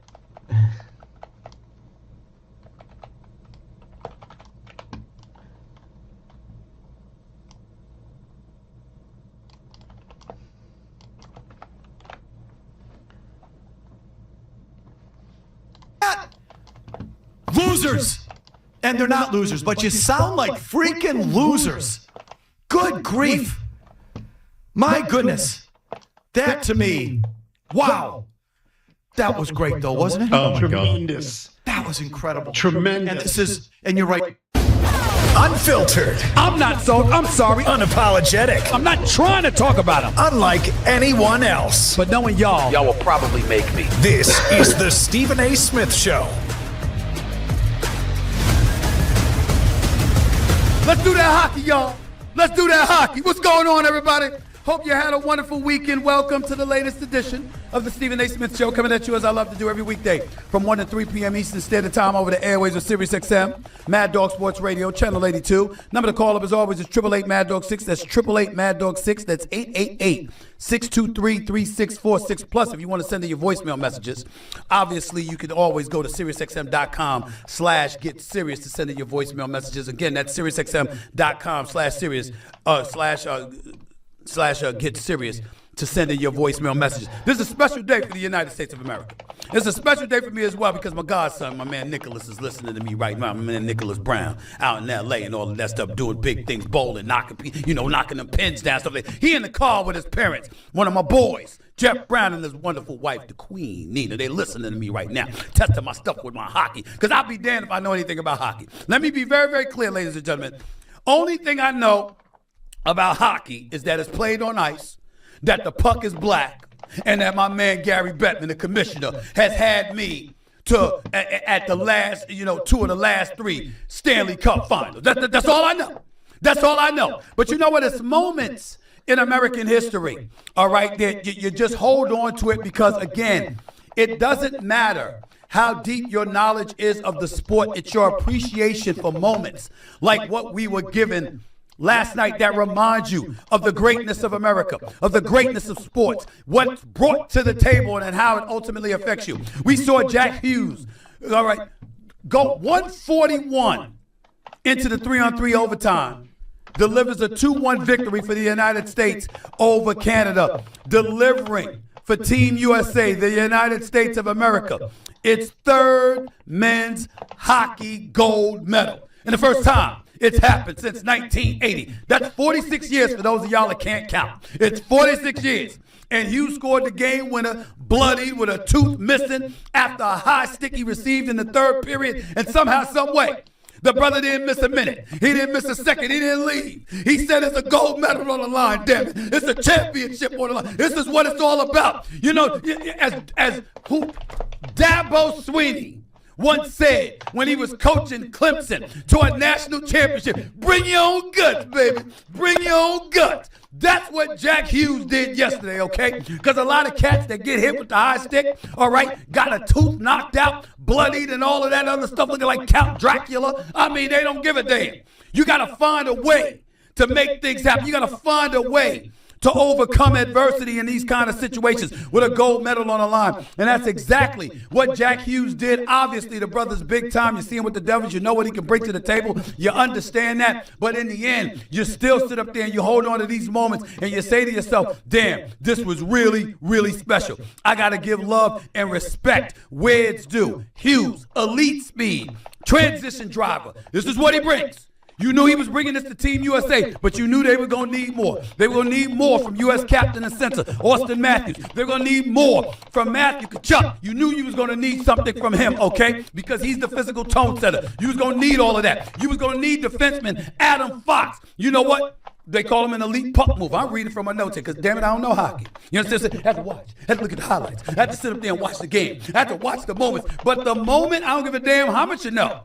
When you saw Team USA, when you saw Hughes make that goal, and you saw the celebration, you can't deny that it just gave you goosebumps. It really, really did. This is what it's all about. This is what makes it special. Defenseman, Charlie McAvoy. You got goaltender, Hellebuck. 41 of 42 shots this man denied. 41 of 42 shots. Gold medal record. Gold medal record. Now, this is not a scrub. This is not a scrub that we're talking about here. And Hellebuck, we know what he can bring to the table. We know what he can bring to the table. He's the NHL's reigning league MVP. He's a 3-time Vezina trophy winner, okay? For the NHL's top goalie, including the last 2 such awards, okay? The man's no scrub. But remember when he was in the Four Nations last year. Okay, remember what happened with that, okay? And you remember how he gave up the winning goal. And obviously, that was something that gave people an excuse to look back at him and have question marks about him and just dog him, okay? And act like the brother wasn't worth it. But he showed yesterday. You understand? And he showed Team USA because remember, they shook all of that criticism off, all of that skepticism off about Hellebuck. And what did they do? They named him the starter for the 2026 Olympics. And the man answered the call. Now, based on the things that I've been told, even though it exists in football, even though it exists in basketball, even though to some degree it exists in baseball and all of this other stuff, hockey, more so than most sports, that team chemistry, that camaraderie, that brotherhood comes shining through. You got to really, really rely on one another. You understand? You got to believe in one another. You got to uplift one another. You got to inspire and motivate one another. And that's what happens in hockey. And then I'm thinking about this. Team USA went 18 for 18 on penalty kills in this tournament. They need to win 6 games. 18 for 18 on penalty kills. There was a 93-second period in yesterday's game where Canada had a 5-on-3 power play advantage and couldn't score. You outmanned them by 2, and the Americans still killed off the 93-second 5-on-3 power play. Think about that. You're in a basketball court, because that's my lane. You're on the football field. All right, I know something about that. And it's 11 versus 9. On the basketball court, it's 5 against 3, and still they can't score. That is what Team USA, that is what the United States of America, that is what the red, white, and blue did against Canada yesterday. It's phenomenal. It just I love that there's so many people that are like, I don't know anything about hockey, but fuck yeah.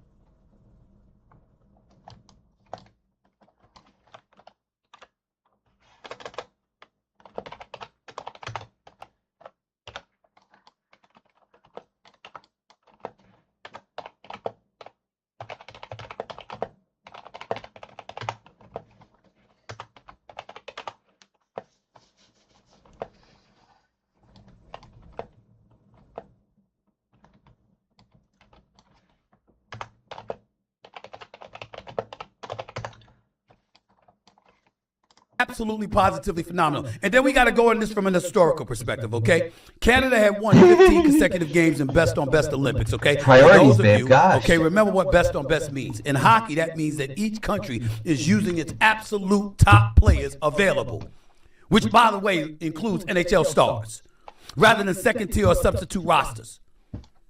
So it's the full national team rosters. That is what Best on Best means. Canada had won 15 consecutive games in Best on Best Olympics since losing to the United States in the round robin in 2010. And we all know about Sidney Crosby's golden goal at the Vancouver Olympics, right? How that stuff still hurts. But nevertheless, Team USA won. Snapping Team Canada's incredible run. Canada won gold, Olympic gold. Just a reminder, they won Olympic gold in Vancouver in 2010, in Sochi in 2014, at the World Cup of Hockey in 2016, and the Four Nations last year. This is the level of dominance that Canada was exhibiting, particularly against Team USA. But it wasn't working yesterday. It didn't work yesterday. And it gave us a lot to be proud of.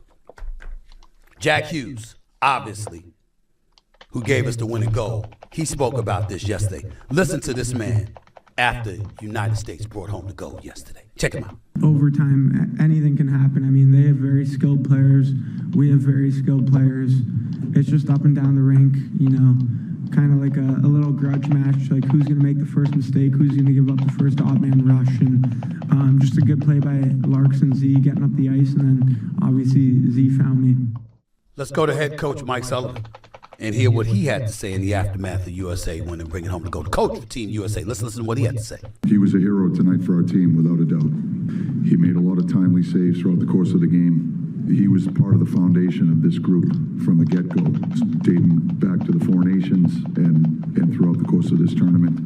You know, just a high-stakes player in a high-stakes environment. You know, I think that's when players build their legacy, and Connor certainly did that tonight. See, I love all of this. And by the way, this is the Vesdu Trophy. Forgive my mispronunciation. I apologize. Thank you to my producer for reminding me. Appreciate that, Griff. Here's the bottom line, y'all. Rivalries are what makes sports go round. It's what has our hair standing up on our skin. It's what has us enthused and energized, looking forward to it. And the reality of the situation over the last 15 years, because of Canada's dominance, hasn't been much of a rivalry. Now, coming into this in the international rankings, if you remember, United States was ranked number 1. I think it was Switzerland and Canada that was 2 and 3 respectively. But coming into the gold medal game, it was a pick'em. It could have gone either way, and we learned that by overtime, and we got that. As it pertains to those who are complaining about the 3-on-3 rules, I don't give a damn about that. You know, as the coach for Canada said, and do we have that sound, Sean? Because I want to hear, I want to credit the coach for Canada, because he was taking a lot of heat because he was perceived as griping coming into the gold medal game about 3-on-3 competition and all of that stuff. But he didn't sound like that post game, because the bottom line is everybody knows what the rules is. Everybody knows what the rules are coming into the tournament. So if you know what the rules are, and everybody has to play by the same rules, you don't get to bitch and moan about the outcome just because you don't like, or get to bitch about the rules because you don't like the outcome. Let's keep that in mind right here. But let's listen to the coach for Canada talking post game about their loss. I thought it was a very, very classy performance on his part. Take it away, man. Listen, the game is 60 minutes long, and it should end. And all the teams know the rules going into these beforehand. So you can't come up here and say, oh, we're the losing team because we lost 3 in a 3-on-3, that's not fair. We knew the rules coming in. We won a game in this tournament 3-on-3. So that's not the way it is. Is it the traditionalists want it a certain way? I'm sure they do. But there's a lot more that goes into this than dragging out. You know, I've been a part of a 5 overtime game in Stanley Cup playoffs, and you know, I don't think people want to watch hockey for 6.5 hours, but we all get it. We got the rules, and whether you like it or not, you have to abide by them. And you know, we were on the short end of the stick. That's a classic soliloquy. I think it was John Cooper, the coach for Team Canada. Props to him for taking the position that he took. You know, you lost fair and square. That's really what this comes down to. Just a couple of notes here to point out there. It's a rivalry now. I think we can legitimately say that between Canada and the United States of America. Team Canada and Canada's men's rivalry, for the most part, has been extremely lopsided over the last several years. Since the NHL started sending players to the Olympics in 1998, Canada won Olympic gold again in Salt Lake City against Team USA in 2002. The Canadians famously beat the United States in 2010 in Vancouver, like I pointed out on Crosby's golden goal in overtime. They sent the U.S. to the bronze medal game in Sochi in 2014. They won the World Cup of Hockey in 2016, where the U.S. was a complete non-factor. They won the Four Nations face-off in 2025 on Connor McDavid's golden goal in overtime as well. So all of those things got to be taken into consideration. So why did Team USA win? All right? You want to talk about elite goaltending? Hellebuck, then say no more. Well, how about how fast they were in transition? All right, because they took advantage. There's no question about that. Their speed and skill down the middle, that can't be ignored. Discipline, defensive zone coverage, you got to point that out too. I'm just listening to the coaches break it down and telling us why Team USA ended up winning the gold medal, and this is what it came down to. But in the end, what it really, really says about Team USA is that the rivalry is in place, and this is what we got to love about it, okay? But I want to get to this other point before I move on. It's been 46 years to the day of USA's Miracle on Ice victory over the Soviet Union in the 1980 Winter Olympics in Lake Placid, New York. The Soviet Union at the time was a 4-time defending gold medalist and heavily favored. The United States and its team was made up of college kids. All right? So we got to take that into consideration as well when comparing the two. This doesn't quite measure up to that victory in 1980 because you had kids who took out a professional 4-time gold medalist team in Russia. So we got to look at it from that standpoint. Now, that wasn't a gold medal game. Yes, there was a gold medal game. That wasn't a gold medal game. I understand that. But do you know that the average age of that U.S. team from 1980 was 21 years of age, making it the youngest team in U.S. history to play in the Olympics, in addition to being the youngest team in the 1980 Olympic tournament, period? We got to pay attention to that because the average age for this particular team that has obviously a lot of NHL players and all of that stuff, average age was about 28. That team from 1980 was 21. This was professionals going up against professionals, with the very best for Team USA going up against the very best for the NHL, even though Sidney Crosby was out. And with Sidney Crosby out, you got guys like my man PK Subban coming on the show to talk about that in just a few minutes. Can't wait to hear from him. I'm quite sure he'll point out about how Sidney Crosby, the Canadian team captain and 2-time gold medalist, didn't play because he had a lower body injuries. You know, they say if he would have played, even though he's 38 years of age, you know what, it would have been a difference. They want to bring up how great he was in 2014. Well, it's 12 years later. I ain't trying to hear that. Okay? They had enough horses, including Connor McDavid, on the ice. I don't want to hear that. But I also want to say this. We're always looking for an excuse to be proud as Americans. We're always looking for an excuse. Want to have something to hold our hat on. You understand? Especially when we're underdogs, even though that wasn't necessarily the case in this particular game. When you consider Canada's dominance and the way Team USA responded, how its goalie stopped 41 of 42 shots, including a spectacular, behind the back save that he registered in the third period. I mean, it was just a sensational performance, no doubt. And Hughes obviously did his thing along with the rest of them. But in the end, what it really, really comes down to is that Team USA answered the call. Women won gold, men won gold, and it was just, when you talk about the Winter Olympics, this is what you're looking for right here. This is what you're looking for. Major, major, major props to Team USA. Very, very proud. And PK Subban, he'll be on the, he'll be up on the show in a little while to talk about what transpired and what this means for hockey moving forward. I think it's a great, great thing. I think the combination of these Winter Olympics combined with the 4 Nations tournament and stuff like that, I think hockey is just on the upswing. I mean, the momentum that they have built, we just can't ignore it. We really, really can't. The sport of hockey, of the National Hockey League, is just foremost in our minds. And I want to give them props too, because that 4 Nations tournament that they have, I think that lit a fire under the asses of the NFL or the NBA All-Stars. You know, when you see this level of competition and the way they compete against one another and how they go out there and compete, they don't rob the fans. They don't rob the fans. They give it to you. When you see Hughes toothless with a bloody mouth going out there and scoring the winning goal without leaving the game for one damn second, that resonates. That resonates. Because when you get paid generational kind of money, you don't want to hear excuses. You don't want to hear excuses. We got cats. Listen, I watched Kansas get blown out on their own home court by Cincinnati over the weekend. And you know what I walked away with? I was like, damn, at least Darren Peterson played today. He's a college kid. A college kid. And the brother engaged in the low management already. You don't hear about this kind of stuff in hockey. The great Sidney Crosby wasn't available. You think somebody's questioning why he wasn't playing? Everybody knows if there was some way he could play, he would have played. Because you don't hear that about hockey players. You don't hear about them taking moments for granted. You just don't. You see the streets. You see Team USA players carrying Jack Hughes on their shoulders. In the streets of Milan. I mean, think about that. It's just a special moment. No doubt about it. It's a special moment, and it just needs to be said. Paramount Plus celebrates Black History Month with the Black Voices Collection.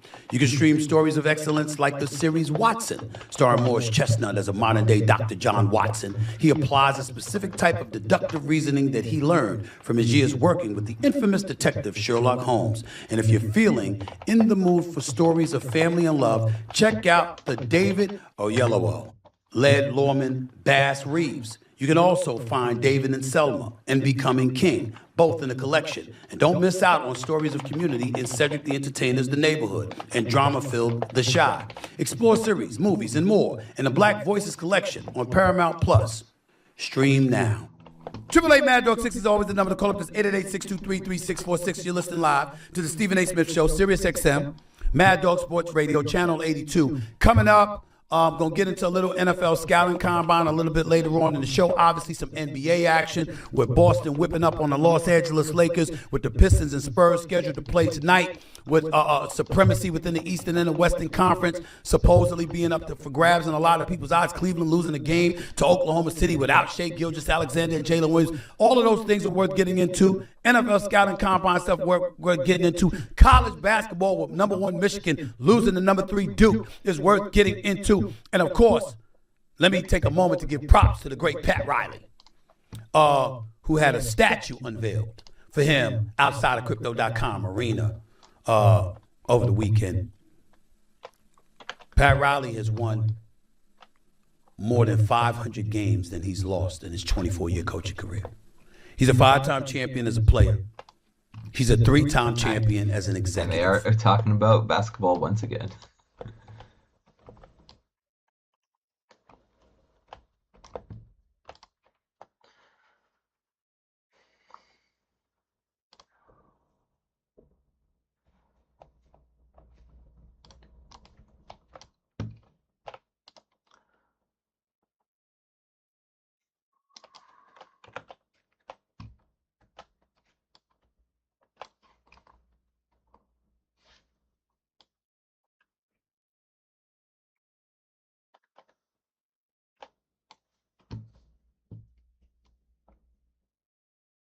Okay, so I promise that this video here is going to be a lot nicer than the Connor McLoser video that we made last night.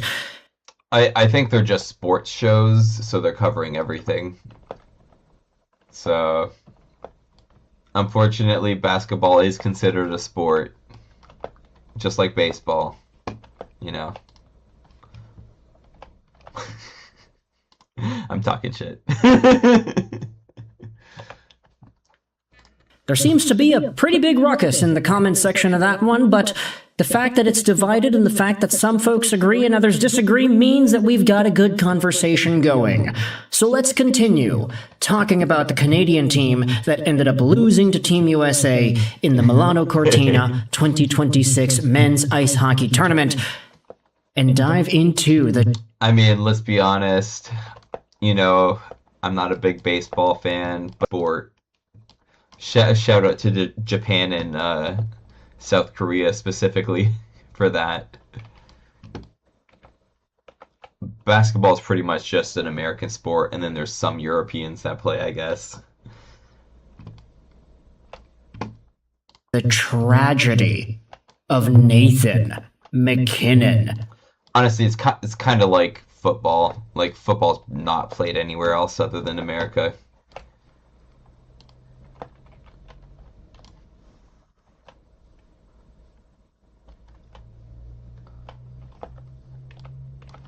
Hockey's of like the 4 major sports, I think hockey is probably the biggest internationally, followed by baseball. But it's probably pretty close, because hockey's played through all of fucking Europe, and then baseball's played through almost all of Asia. So just by numbers, actually. Oh, and South America. Well, fuck, I forgot about soccer. Jesus Christ.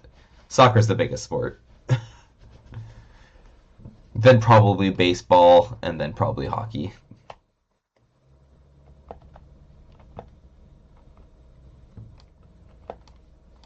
Yeah, that's fair. I think baseball is probably played more, especially by kids when they're younger. Yeah, the more I'm thinking of it, I think baseball is a bigger sport than hockey. But that's because, like, it's easier to play everywhere and not just, like, where you have ice. I think a lot more people are starting to get into hockey, though, which is great. Love to see it. A man who was heralded as one of the best hockey players in the world, and a guy who was supposed to come onto Team Canada and absolutely lead the charge offensively. For the most part, he had scored points, 7 points in 6 games played. However, the biggest and most memorable Nathan MacKinnon moment of the gold medal game was the empty net miss. Nathan MacKinnon with an open cage has an opportunity to really put things in Canada's favor, but no! He ends up hitting the side of the goal. Nathan MacKinnon will be thinking about this one for a long, long time. And there were some really funny memes about it, like, oh my god. That is absolutely hilarious. Folks, it's Mark Kennedy! Mark Kennedy making an appearance here on the Nathan MacKinnon shot. He's got that little pointer finger out there. Why don't you just screw off, Oscar? Anyways, let's actually dive into... I don't know if you saw the curling drama, but Canada got in huge trouble because apparently both the men and women's curling team were doing an extra touch on the puck. I don't know what the fuck it's called. Stone? I think it's called stone. After it passed the line, and they were both doing it like they've been practicing it. They were doing it on every single shot, which is illegal. So that was a big controversy. People were talking about them getting banned for life. Like big stuff. So in this picture, it's showing him touching the puck to make it go out of the way. To some MacKinnon stuff. So starting things out, we had Nathan MacKinnon's quotes after the game concluded, saying that the looks that we had, we would have taken any day. I missed an open net, and I really wish I could have that one back. What a great group of guys. We definitely tilted that game, but I don't know. We had to score, and we couldn't score. I'm just sad, just disappointed. It just sucks. It's a lot bigger than your club team. It's your country, and it's every 4 years, so it's going to be a long time before we try to get the win and get this one back.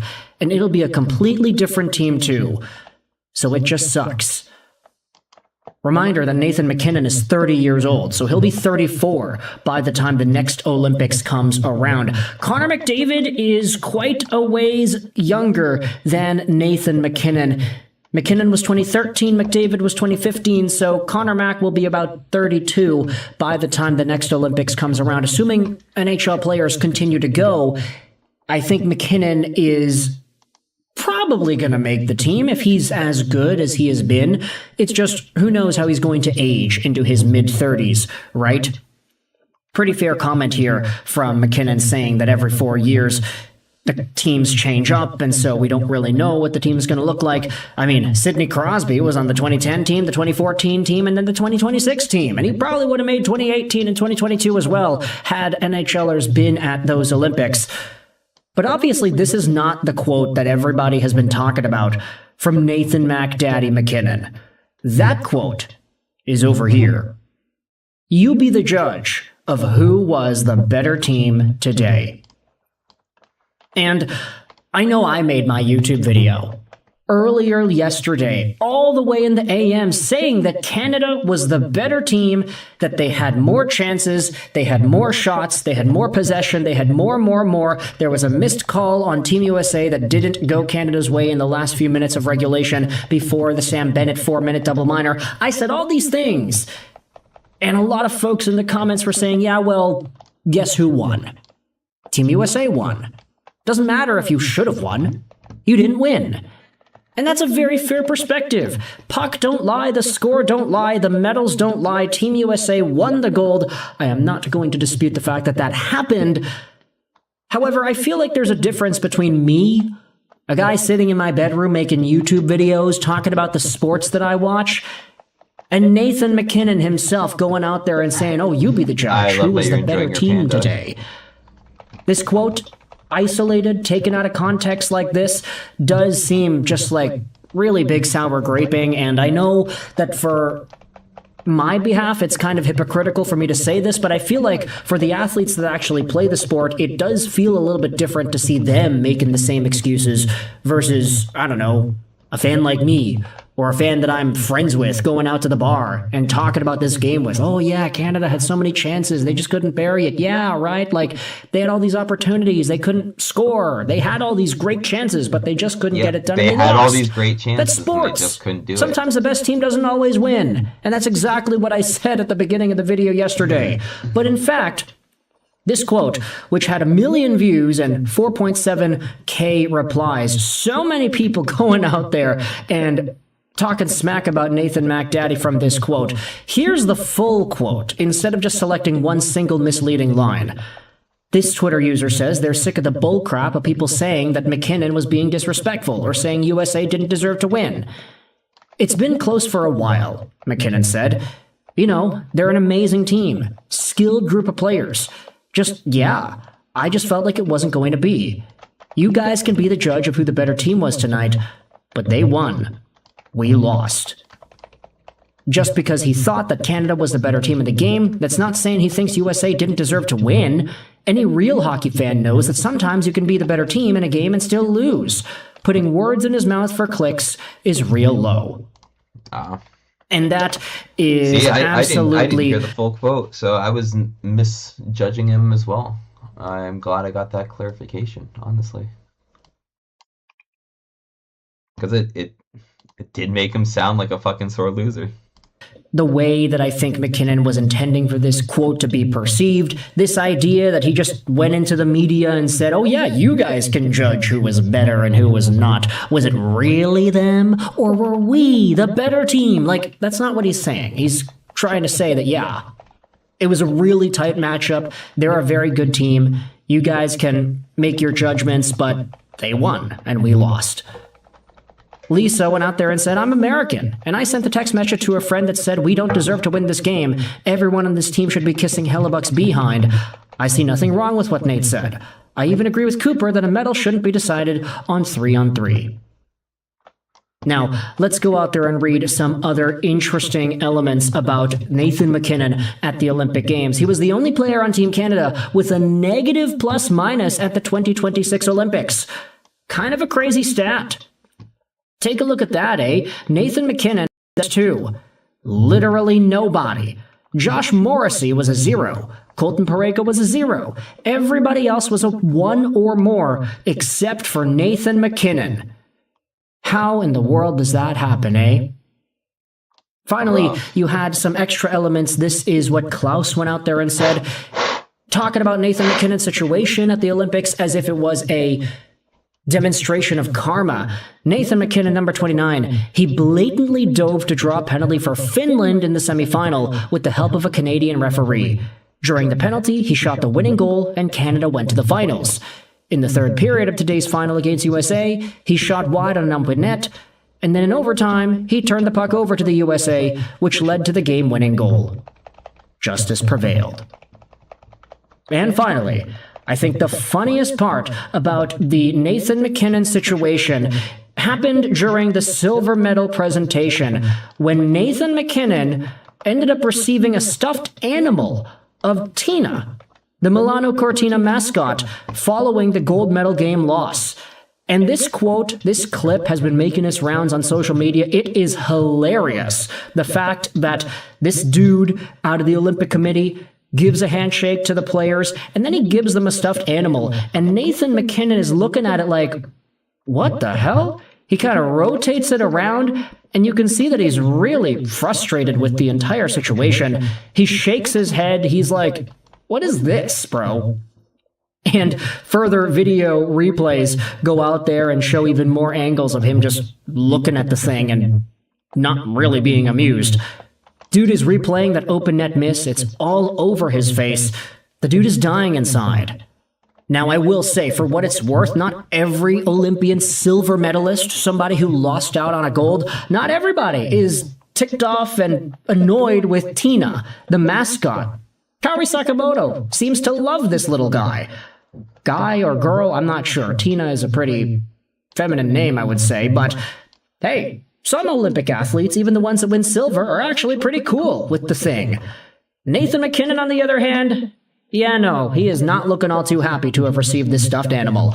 So, with all that said, let me know your thoughts in the comment section below about the tragedy of Nathan McKinnon at this year's 2026 World Hockey Olympic Games coverage. Thoughts in the comment section below. I hope you enjoyed this video. Sign on.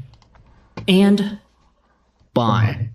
Hey guys, been a little while since I've been on the channel here, and I knew one way or another I was going to come on and talk about the gold medal game between Canada, between the U.S., which is the matchup we all expected, and the U.S. takes it in overtime, not without a lot of grumbling from Canadians fans.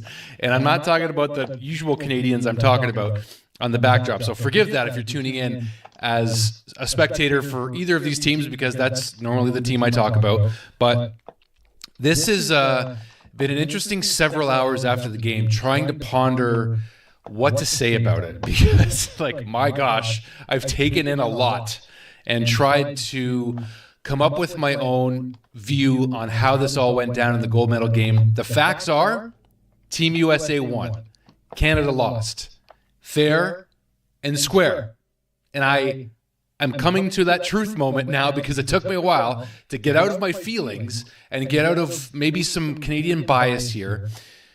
Let's cut to this chase, because it's the biggest talking point. It was the biggest contention I had, even with the women's gold medal game against the U.S. We didn't like the format. We didn't like the 3-on-3 and overtime format before coming in. However, the players, the coaches, the executives, everybody had to accept that format before coming here. And that's why there's confliction happening, right? Because a lot of people are focusing on Team Canada head coach John Cooper, and we'll get to the details of the game and how Canada, I think, actually lost in a minute. But let's talk about one of the big headlines here, and that is the format and the fact that we have to accept it. That's just the way it is. The results could have favored Canada just as easily, and if they would have, we would have been celebrating. That's a fact. We would have. And we likely would not have been complaining as much. I still think people would have said that 3-on-3 wasn't good. Anyway, let's just say that John Cooper, head coach of Team Canada, does sound conflicted, because the main quote that people are sort of drawing from right now is the one that he just gave, which states, you take 4 players off the ice, now hockey's not hockey anymore. There's a reason overtime and shootouts are in play. It's all TV driven to end games, so it's not a long time. There's a reason why it's not in the Stanley Cup final playoffs. That is also true. That is a fact. What's also true, though, is that John Cooper also stated they're not going to blame the 3-on-3 for losing the gold medal to Team USA. Both things can be true here. I think that's the thing that we're not maybe all realizing, and it's taken me several hours to process and realize, because we all love this game and we all want it to end in a way that's honorable and reflects the integrity of the game that we've all come to know. However, the format was changed before coming in. I'm wondering if this was one of the stipulations of NHL players returning or something, was that, hey, we're going to do things our way from the IIHF. This is how it's going to end. You have a time limit. Your 3-on-3 format is going to be what you accept, or the NHL players aren't returning to the Olympics. I don't know if that was part of the discussions. It may not have been at all. However, that's what was agreed upon. The Canadians had every chance to end this game in regulation. We saw the McKinnon miss. We saw the Connor Hellebuck save. And my gosh, did Connor Hellebuck ever have the performance of a lifetime? That's why it's so conflicting from a Canadian fan side of things, because you want to give credit where it's due, and you need to. You need to if you're honest. And that is that Connor Hellebuck was the star of this game. Binnington made some great saves, even in overtime. That glove save he made in overtime. Connor Hellebuck was the biggest story for the U.S. So where do we take this conversation from here? I'm going to try to keep this a one-taker. I think what it comes down to is Canada outplayed, as Nathan McKinnon said. You watched that game and you tell me who the better team was. The fact is, it's as John Cooper stated, you get to 3-on-3 and it's a different game.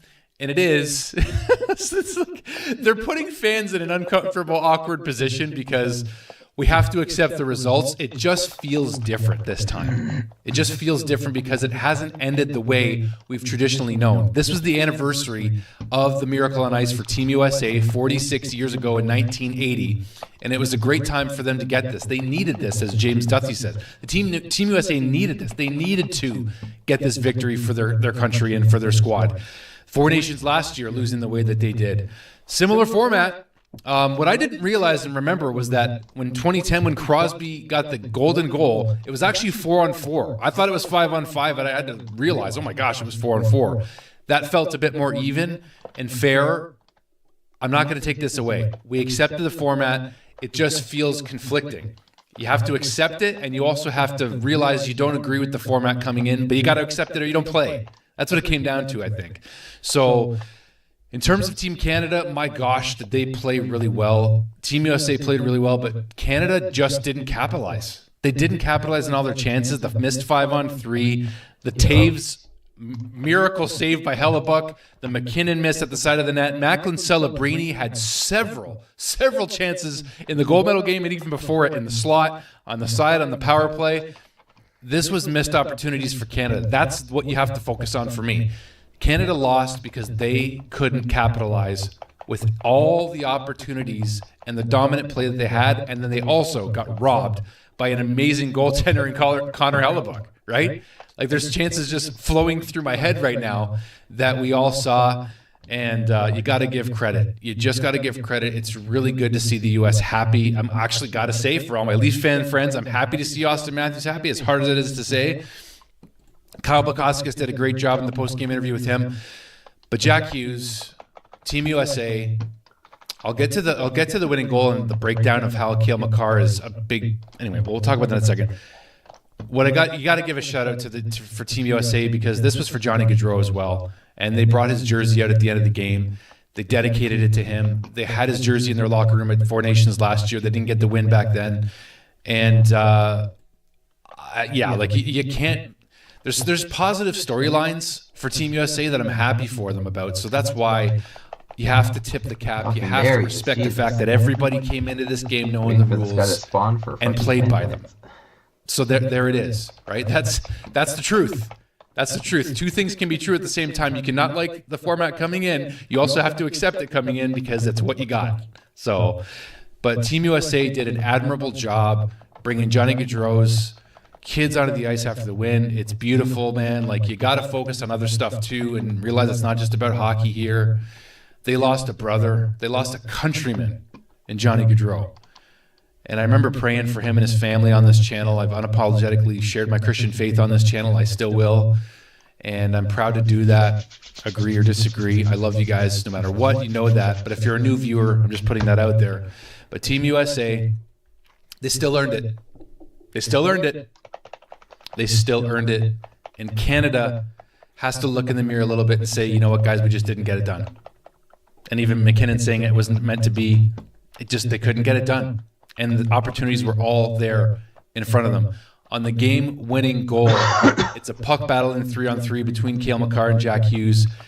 If Cale Makar wins that puck battle, it's a 2-on-0 in overtime with McDavid and Makar against Connor Hellebuck. And if they don't score on that, they definitely didn't deserve to win the gold medal. But Jack Hughes wins the puck battle and chips it past Cale Makar. What we should be more upset about is the lack of back check from Cale Makar on that play. That's where the focus is. I gave Austin Matthews a hard time for the back check he didn't make a couple of months ago. I don't remember who they were playing. It's not coming to me off the top of my head. You guys will remember. But Cale Makar, as amazing of a tournament as he had, and the only goal scorer in this game, to not see him fully back check, like getting back as hard as he could. He was trusting his buddy Nate to win the puck battle in the corner there, and he lost it. And they got it to Jack Hughes. He goes 5-0 on Bennington, but Makar coming back, I want to see a stronger effort out of that. Like that you got to skate faster and harder. Everything is on the line in that play. And you tried to make a play and tried to get a huge advantage, and you missed it. You got to go back and recover and help. That's my biggest contention. Canada beat themselves. I think I can come to that conclusion safely now. I feel better. I don't know about you guys, but there are some other players I want to talk about. Nick Suzuki, there he is. He had his moment in this tournament in the quarterfinal round, the tying goal. Proud of Nick Suzuki, proud of the fact that he made a statement in this tournament for himself, showed he belonged, had opportunities in the gold medal game. He had a couple of chances. He only played just over 10 minutes, but I'm just proud of our captain. In terms of a Canadians fan perspective, proud of our captain. Tom Wilson unleashed. My gosh, the hit on Larkin in this game, it was just animalistic. Like, it was just like, anyway, crazy hit, crazy good quality game. For everything we got out of this game, it was still an awesome game.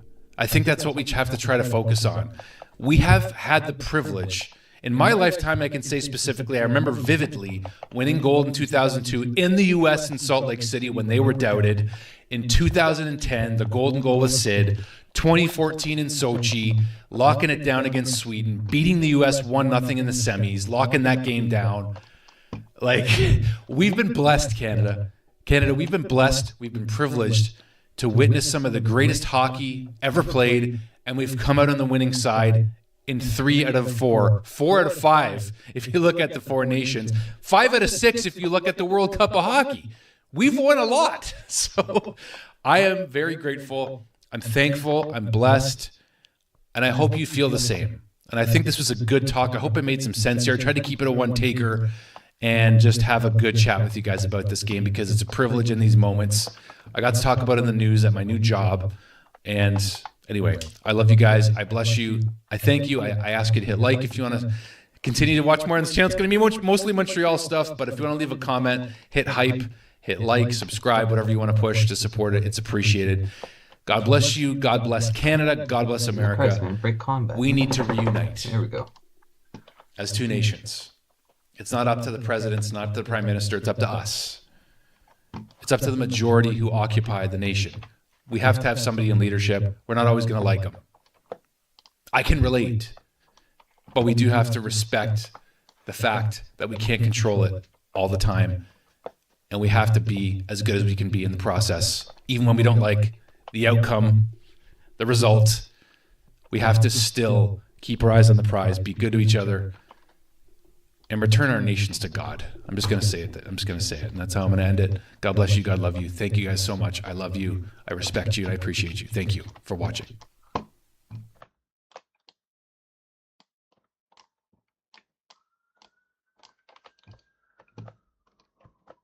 Fellow Canadians, please stand together and sing in our new national anthem, eh?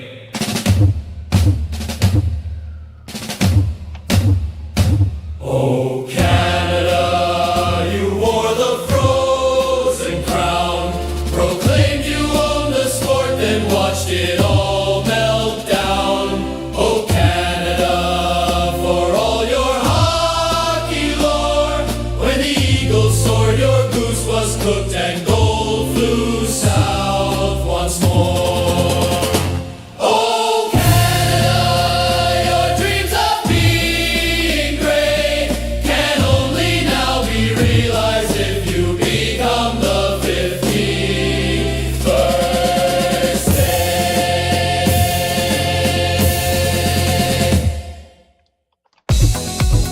What's wrong, everyone? Jeremy here from The Quartering, and we have perhaps the most brutal ratio in internet history, the most brutal backlash, backfire epic fail in history. And that comes just hours after Team USA, not just the women, but also the men, both earned their way to gold medals in ice hockey.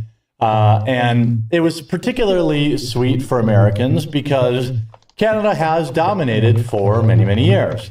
I'm not going to pretend like I actually watch sports, so I get the lore here where Canada has been dominant for the past 30 years or whatever, so, and they do, have the pedigree, but they lost to Team USA in an epic way yesterday, and so America's going to do what America does and chant USA, and, Kash Patel's going to be, regardless of how people feel about it, Kash Patel's going to be in that locker room. He plays hockey. He likes hockey. It's not like he was just there as, a figurehead.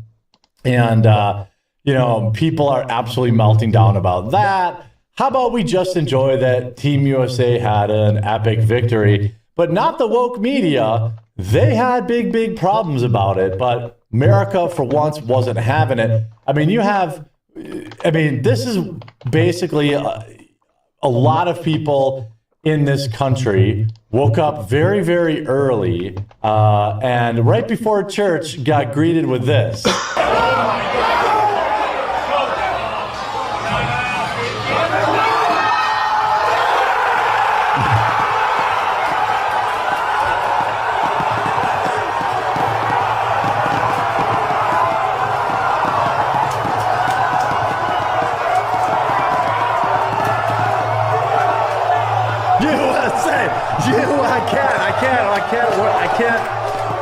I can't not get involved in it. All right. I'm only a human. All right. And I'm an American. So we have this thing called patriotism here. The mainstream media has told people for the past, 100 years now that that's an evil thing and that we shouldn't be proud of our country. And that makes you an evil bad guy from World War II if you have pride in your country. We're just kind of over that nonsense. And the Huffington Post decided, well, let's dump all over it. If you're waving the American flag or chanting USA, if that turns you off right now, you're not alone. Let's look at what happened here.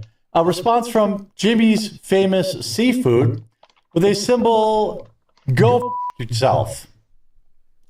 119,000 likes.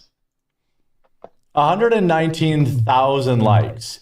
Now, I'm wondering, Jimmy's Seafood. Let me see if I can actually see if we have any updated numbers. Jimmy's Seafood, both S's. Okay, Jimmy's Seafood. They are spicy on the main. Let's see if that reply is still up. Let's see if they still are holding strong. I'm guessing that it appears that they are. Let's see. Here it is. If waving the American flag or chanting USA turns off right now, can't wait to try this place. I love me some crab cakes. Yeah, the reply is still there. It has 183,000 likes. I mean, this is what America has to say with that. They've just followed you. This is the only acceptable response to the Huffington Post. I have never followed an account as fast as I have today. Instant follow, the ratio to end all ratios. I mean, Jimmy's Seafood, I don't know if I'll ever be in the area where they are, but you see this as like, when cheering for Team USA requires therapy, something has gone very, very wrong. Huffington Post Olympics turns patriotism into a psychological problem.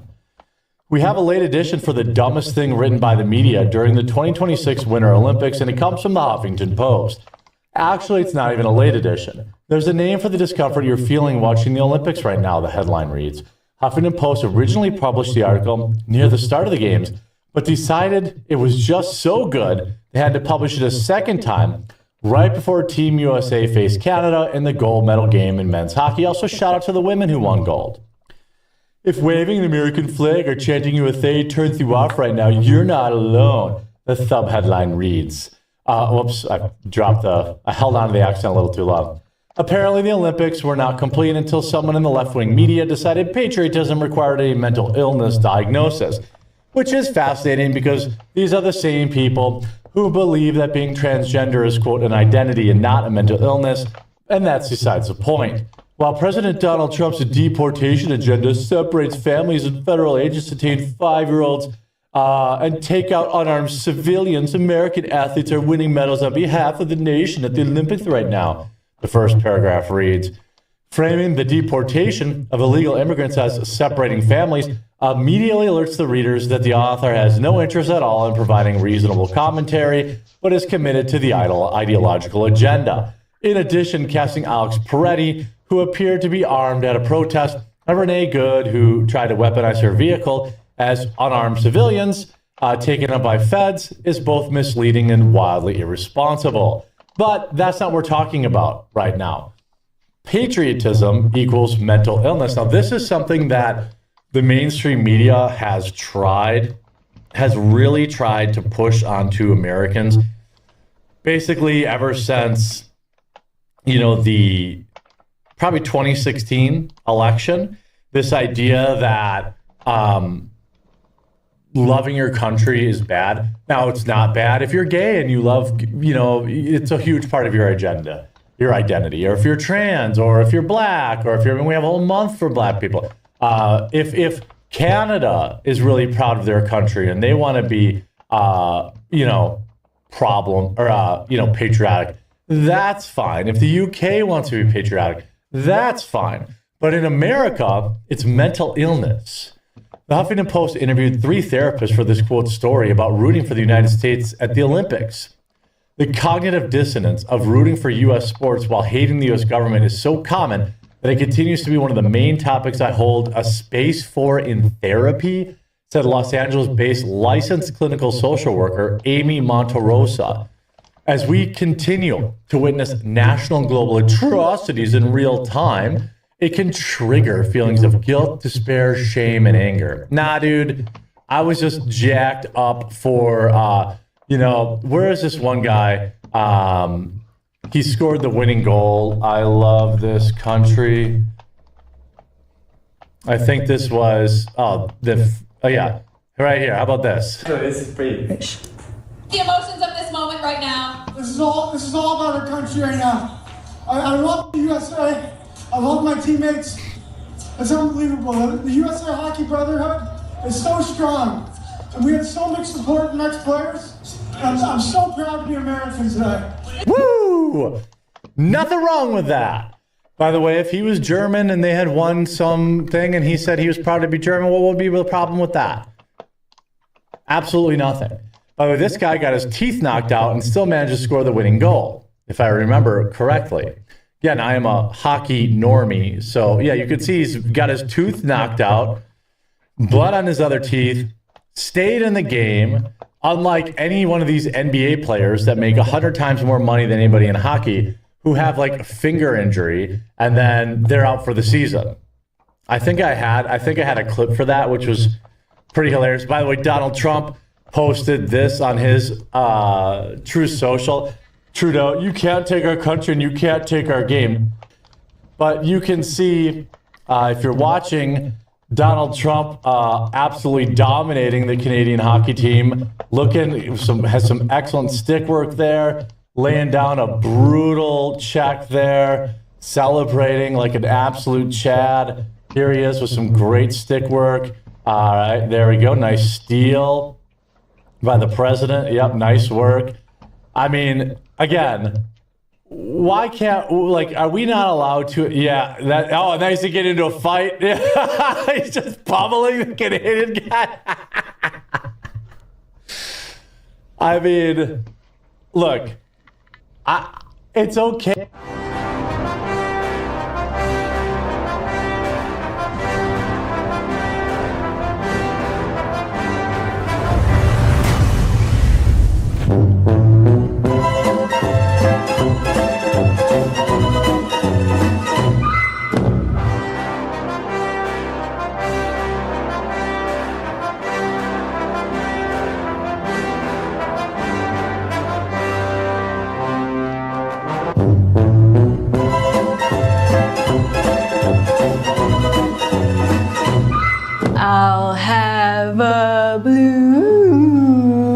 ball Christmas when arousal hits a wall.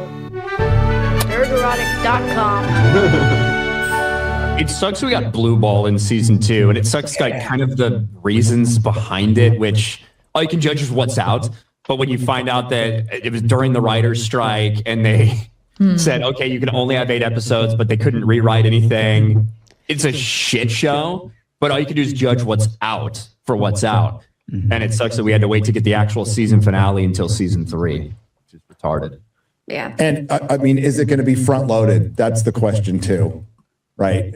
Are they going to kind of blow their wad with the Battle of the Gullet? I think that's good for a series. I think you want your start and your end to be your biggest things. A lot of things, they start slow, don't get the viewers, nobody gives them more of a chance, and then it gets best at the end. It's the wrong way to do a series. But yeah, it's like when we went from season 1 to season 2, a lot of people thought season 2 was going to start off pretty intense because end of season 1, you get the Rhaenyra shot where it's like, oh shit, she's going to go completely unhinged, and then they lost that momentum in season 2. I think it would be viewed in a different perspective if you did have the Battle of the Gullet to cap off the season. Yes. But because we don't get that, you get nothing that seemed to be promised to you at the end of season 1, which is understandable why people feel let down. Obviously, there's a lot of snippets there of some very interesting shit. Looks like Vagar burning a bunch of people at Harrenhal, awesome. which sets up some really interesting things that we know is going to happen.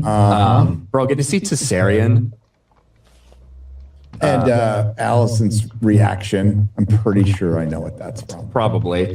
The Battle of the Gullet, so the sea battle that you kind of saw going on there, that is a massive, massive battle that has huge implications. It does, yeah. And I think we're going to be seeing that in the first or second episode. Like, that is going to kick off this thing and kickstart this thing. There's going to be a lot of battle. There's going to be a lot of dragons. There's going to be a lot of death. I think we saw some of Corliss's reaction looking into the sea, maybe looking at somebody or looking for someone that he thinks may have died. That could be pretty big. Overall, I mean, I don't think it's a great trailer. I think it's a fine trailer. It's fine. Yeah, it's fine. I definitely don't think that it was like earth-shattering, momentous, amazing. And the people on social media who are saying that, I think, are just, in part, very tired of a lot of the slop we've gotten. So they're giving it more of a chance and like more of an opportunity and almost try to convince themselves that they're more excited for it. But I guess we'll have to see when the season actually comes out, because there might still be that major divide between the fan base. It certainly doesn't help that George R. Martin said, "This isn't my show anymore." Right That does before not help it. comes out. Oh no. Oh, dude. Wow. We've talked about this before, but George will eventually have a falling out with Ira Parker, and he'll say the same thing. George has had falling outs with basically anyone he's had professional relationships with that just don't do everything he says or does. That's just the way George works. Exactly. Obviously, there are way bigger changes in House of the Dragon than we're seeing in the Dunk and Egg stories.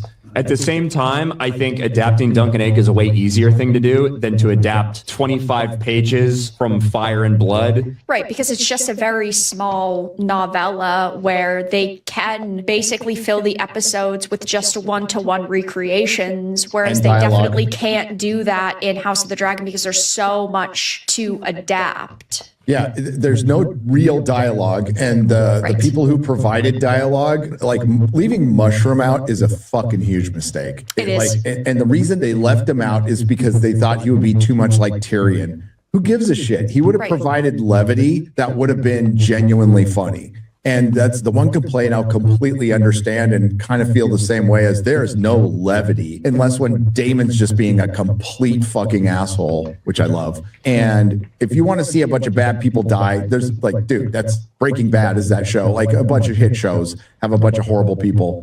That's fine. The problem is where you end it. So without giving anything away, it's written like a history. So it goes on and on and on, and the true end doesn't really happen for weeks. And to be clear, the ending of Fire and Blood is not even done yet. So the book is called Fire and Blood. It is the history of the Targaryens in Westeros, and it is only half complete. There's Fire and Blood Part 2 still to come out. This is a 25-page section of it. It's the Dance of the Dragons. Yeah, the Dance of Dragons, but the story just kind of goes on and on and on. It just goes into the next part, right? Yes. But there's no like, boom. Right. So they are going to have to decide exactly where it ends. Oh, they're going to have to like cut out a bunch of shit. They're going to, because Allison isn't really in the fucking story from here on. No, they've just added her as like this filler character to have another woman in a potential position of power. Yep. And Rhaenyra is fat and not really around that much because not in the battles. So we're going to get the Battle of the Gullet in the beginning and Tumbleton, right? At least the first one. There's two. So, which are both pretty brutal. So it'll be bookended, right, with a couple of battles, which people like, but they really need to get you back into those character moments. Now, I know a lot of people were critical of like Damon's trippy time at Harrenhal, but there was actually stuff I liked about it. I love that. So, yeah, there's a lot of stuff I liked about it, including seeing the Green Men. I know some of the lore guys were like, no, and I'm like, no, it's fucking cool. I loved, like, I couldn't believe we saw a Green Man. That was so fucking random. Yeah. But I did like a lot of the dreams and stuff that he went through and all that. And some of the characters that were important in that are going to come back. And these are things George told Ryan Condell. So George, as we established last week with Dex Spilling, George will sit down with actors and writers to give you context of a character that's not in the book yet, or that's just going to end up in a history book. The biggest one of all was, why Aegon conquered Westeros in the first place was because of the prophecy. Now, including the knife about that, we can argue about that, but that's something we really didn't know. But that's why the Targaryens go so fucking crazy, is they have these dragon dreams. And the ones who are aware of this prophecy are thinking every time winter rolls around, the world's going to end. A lot of people get these things and see these things, and like every prophecy in George's stories, they eventually come true, but often not in the way that you think. So, Rhaegar was obsessed with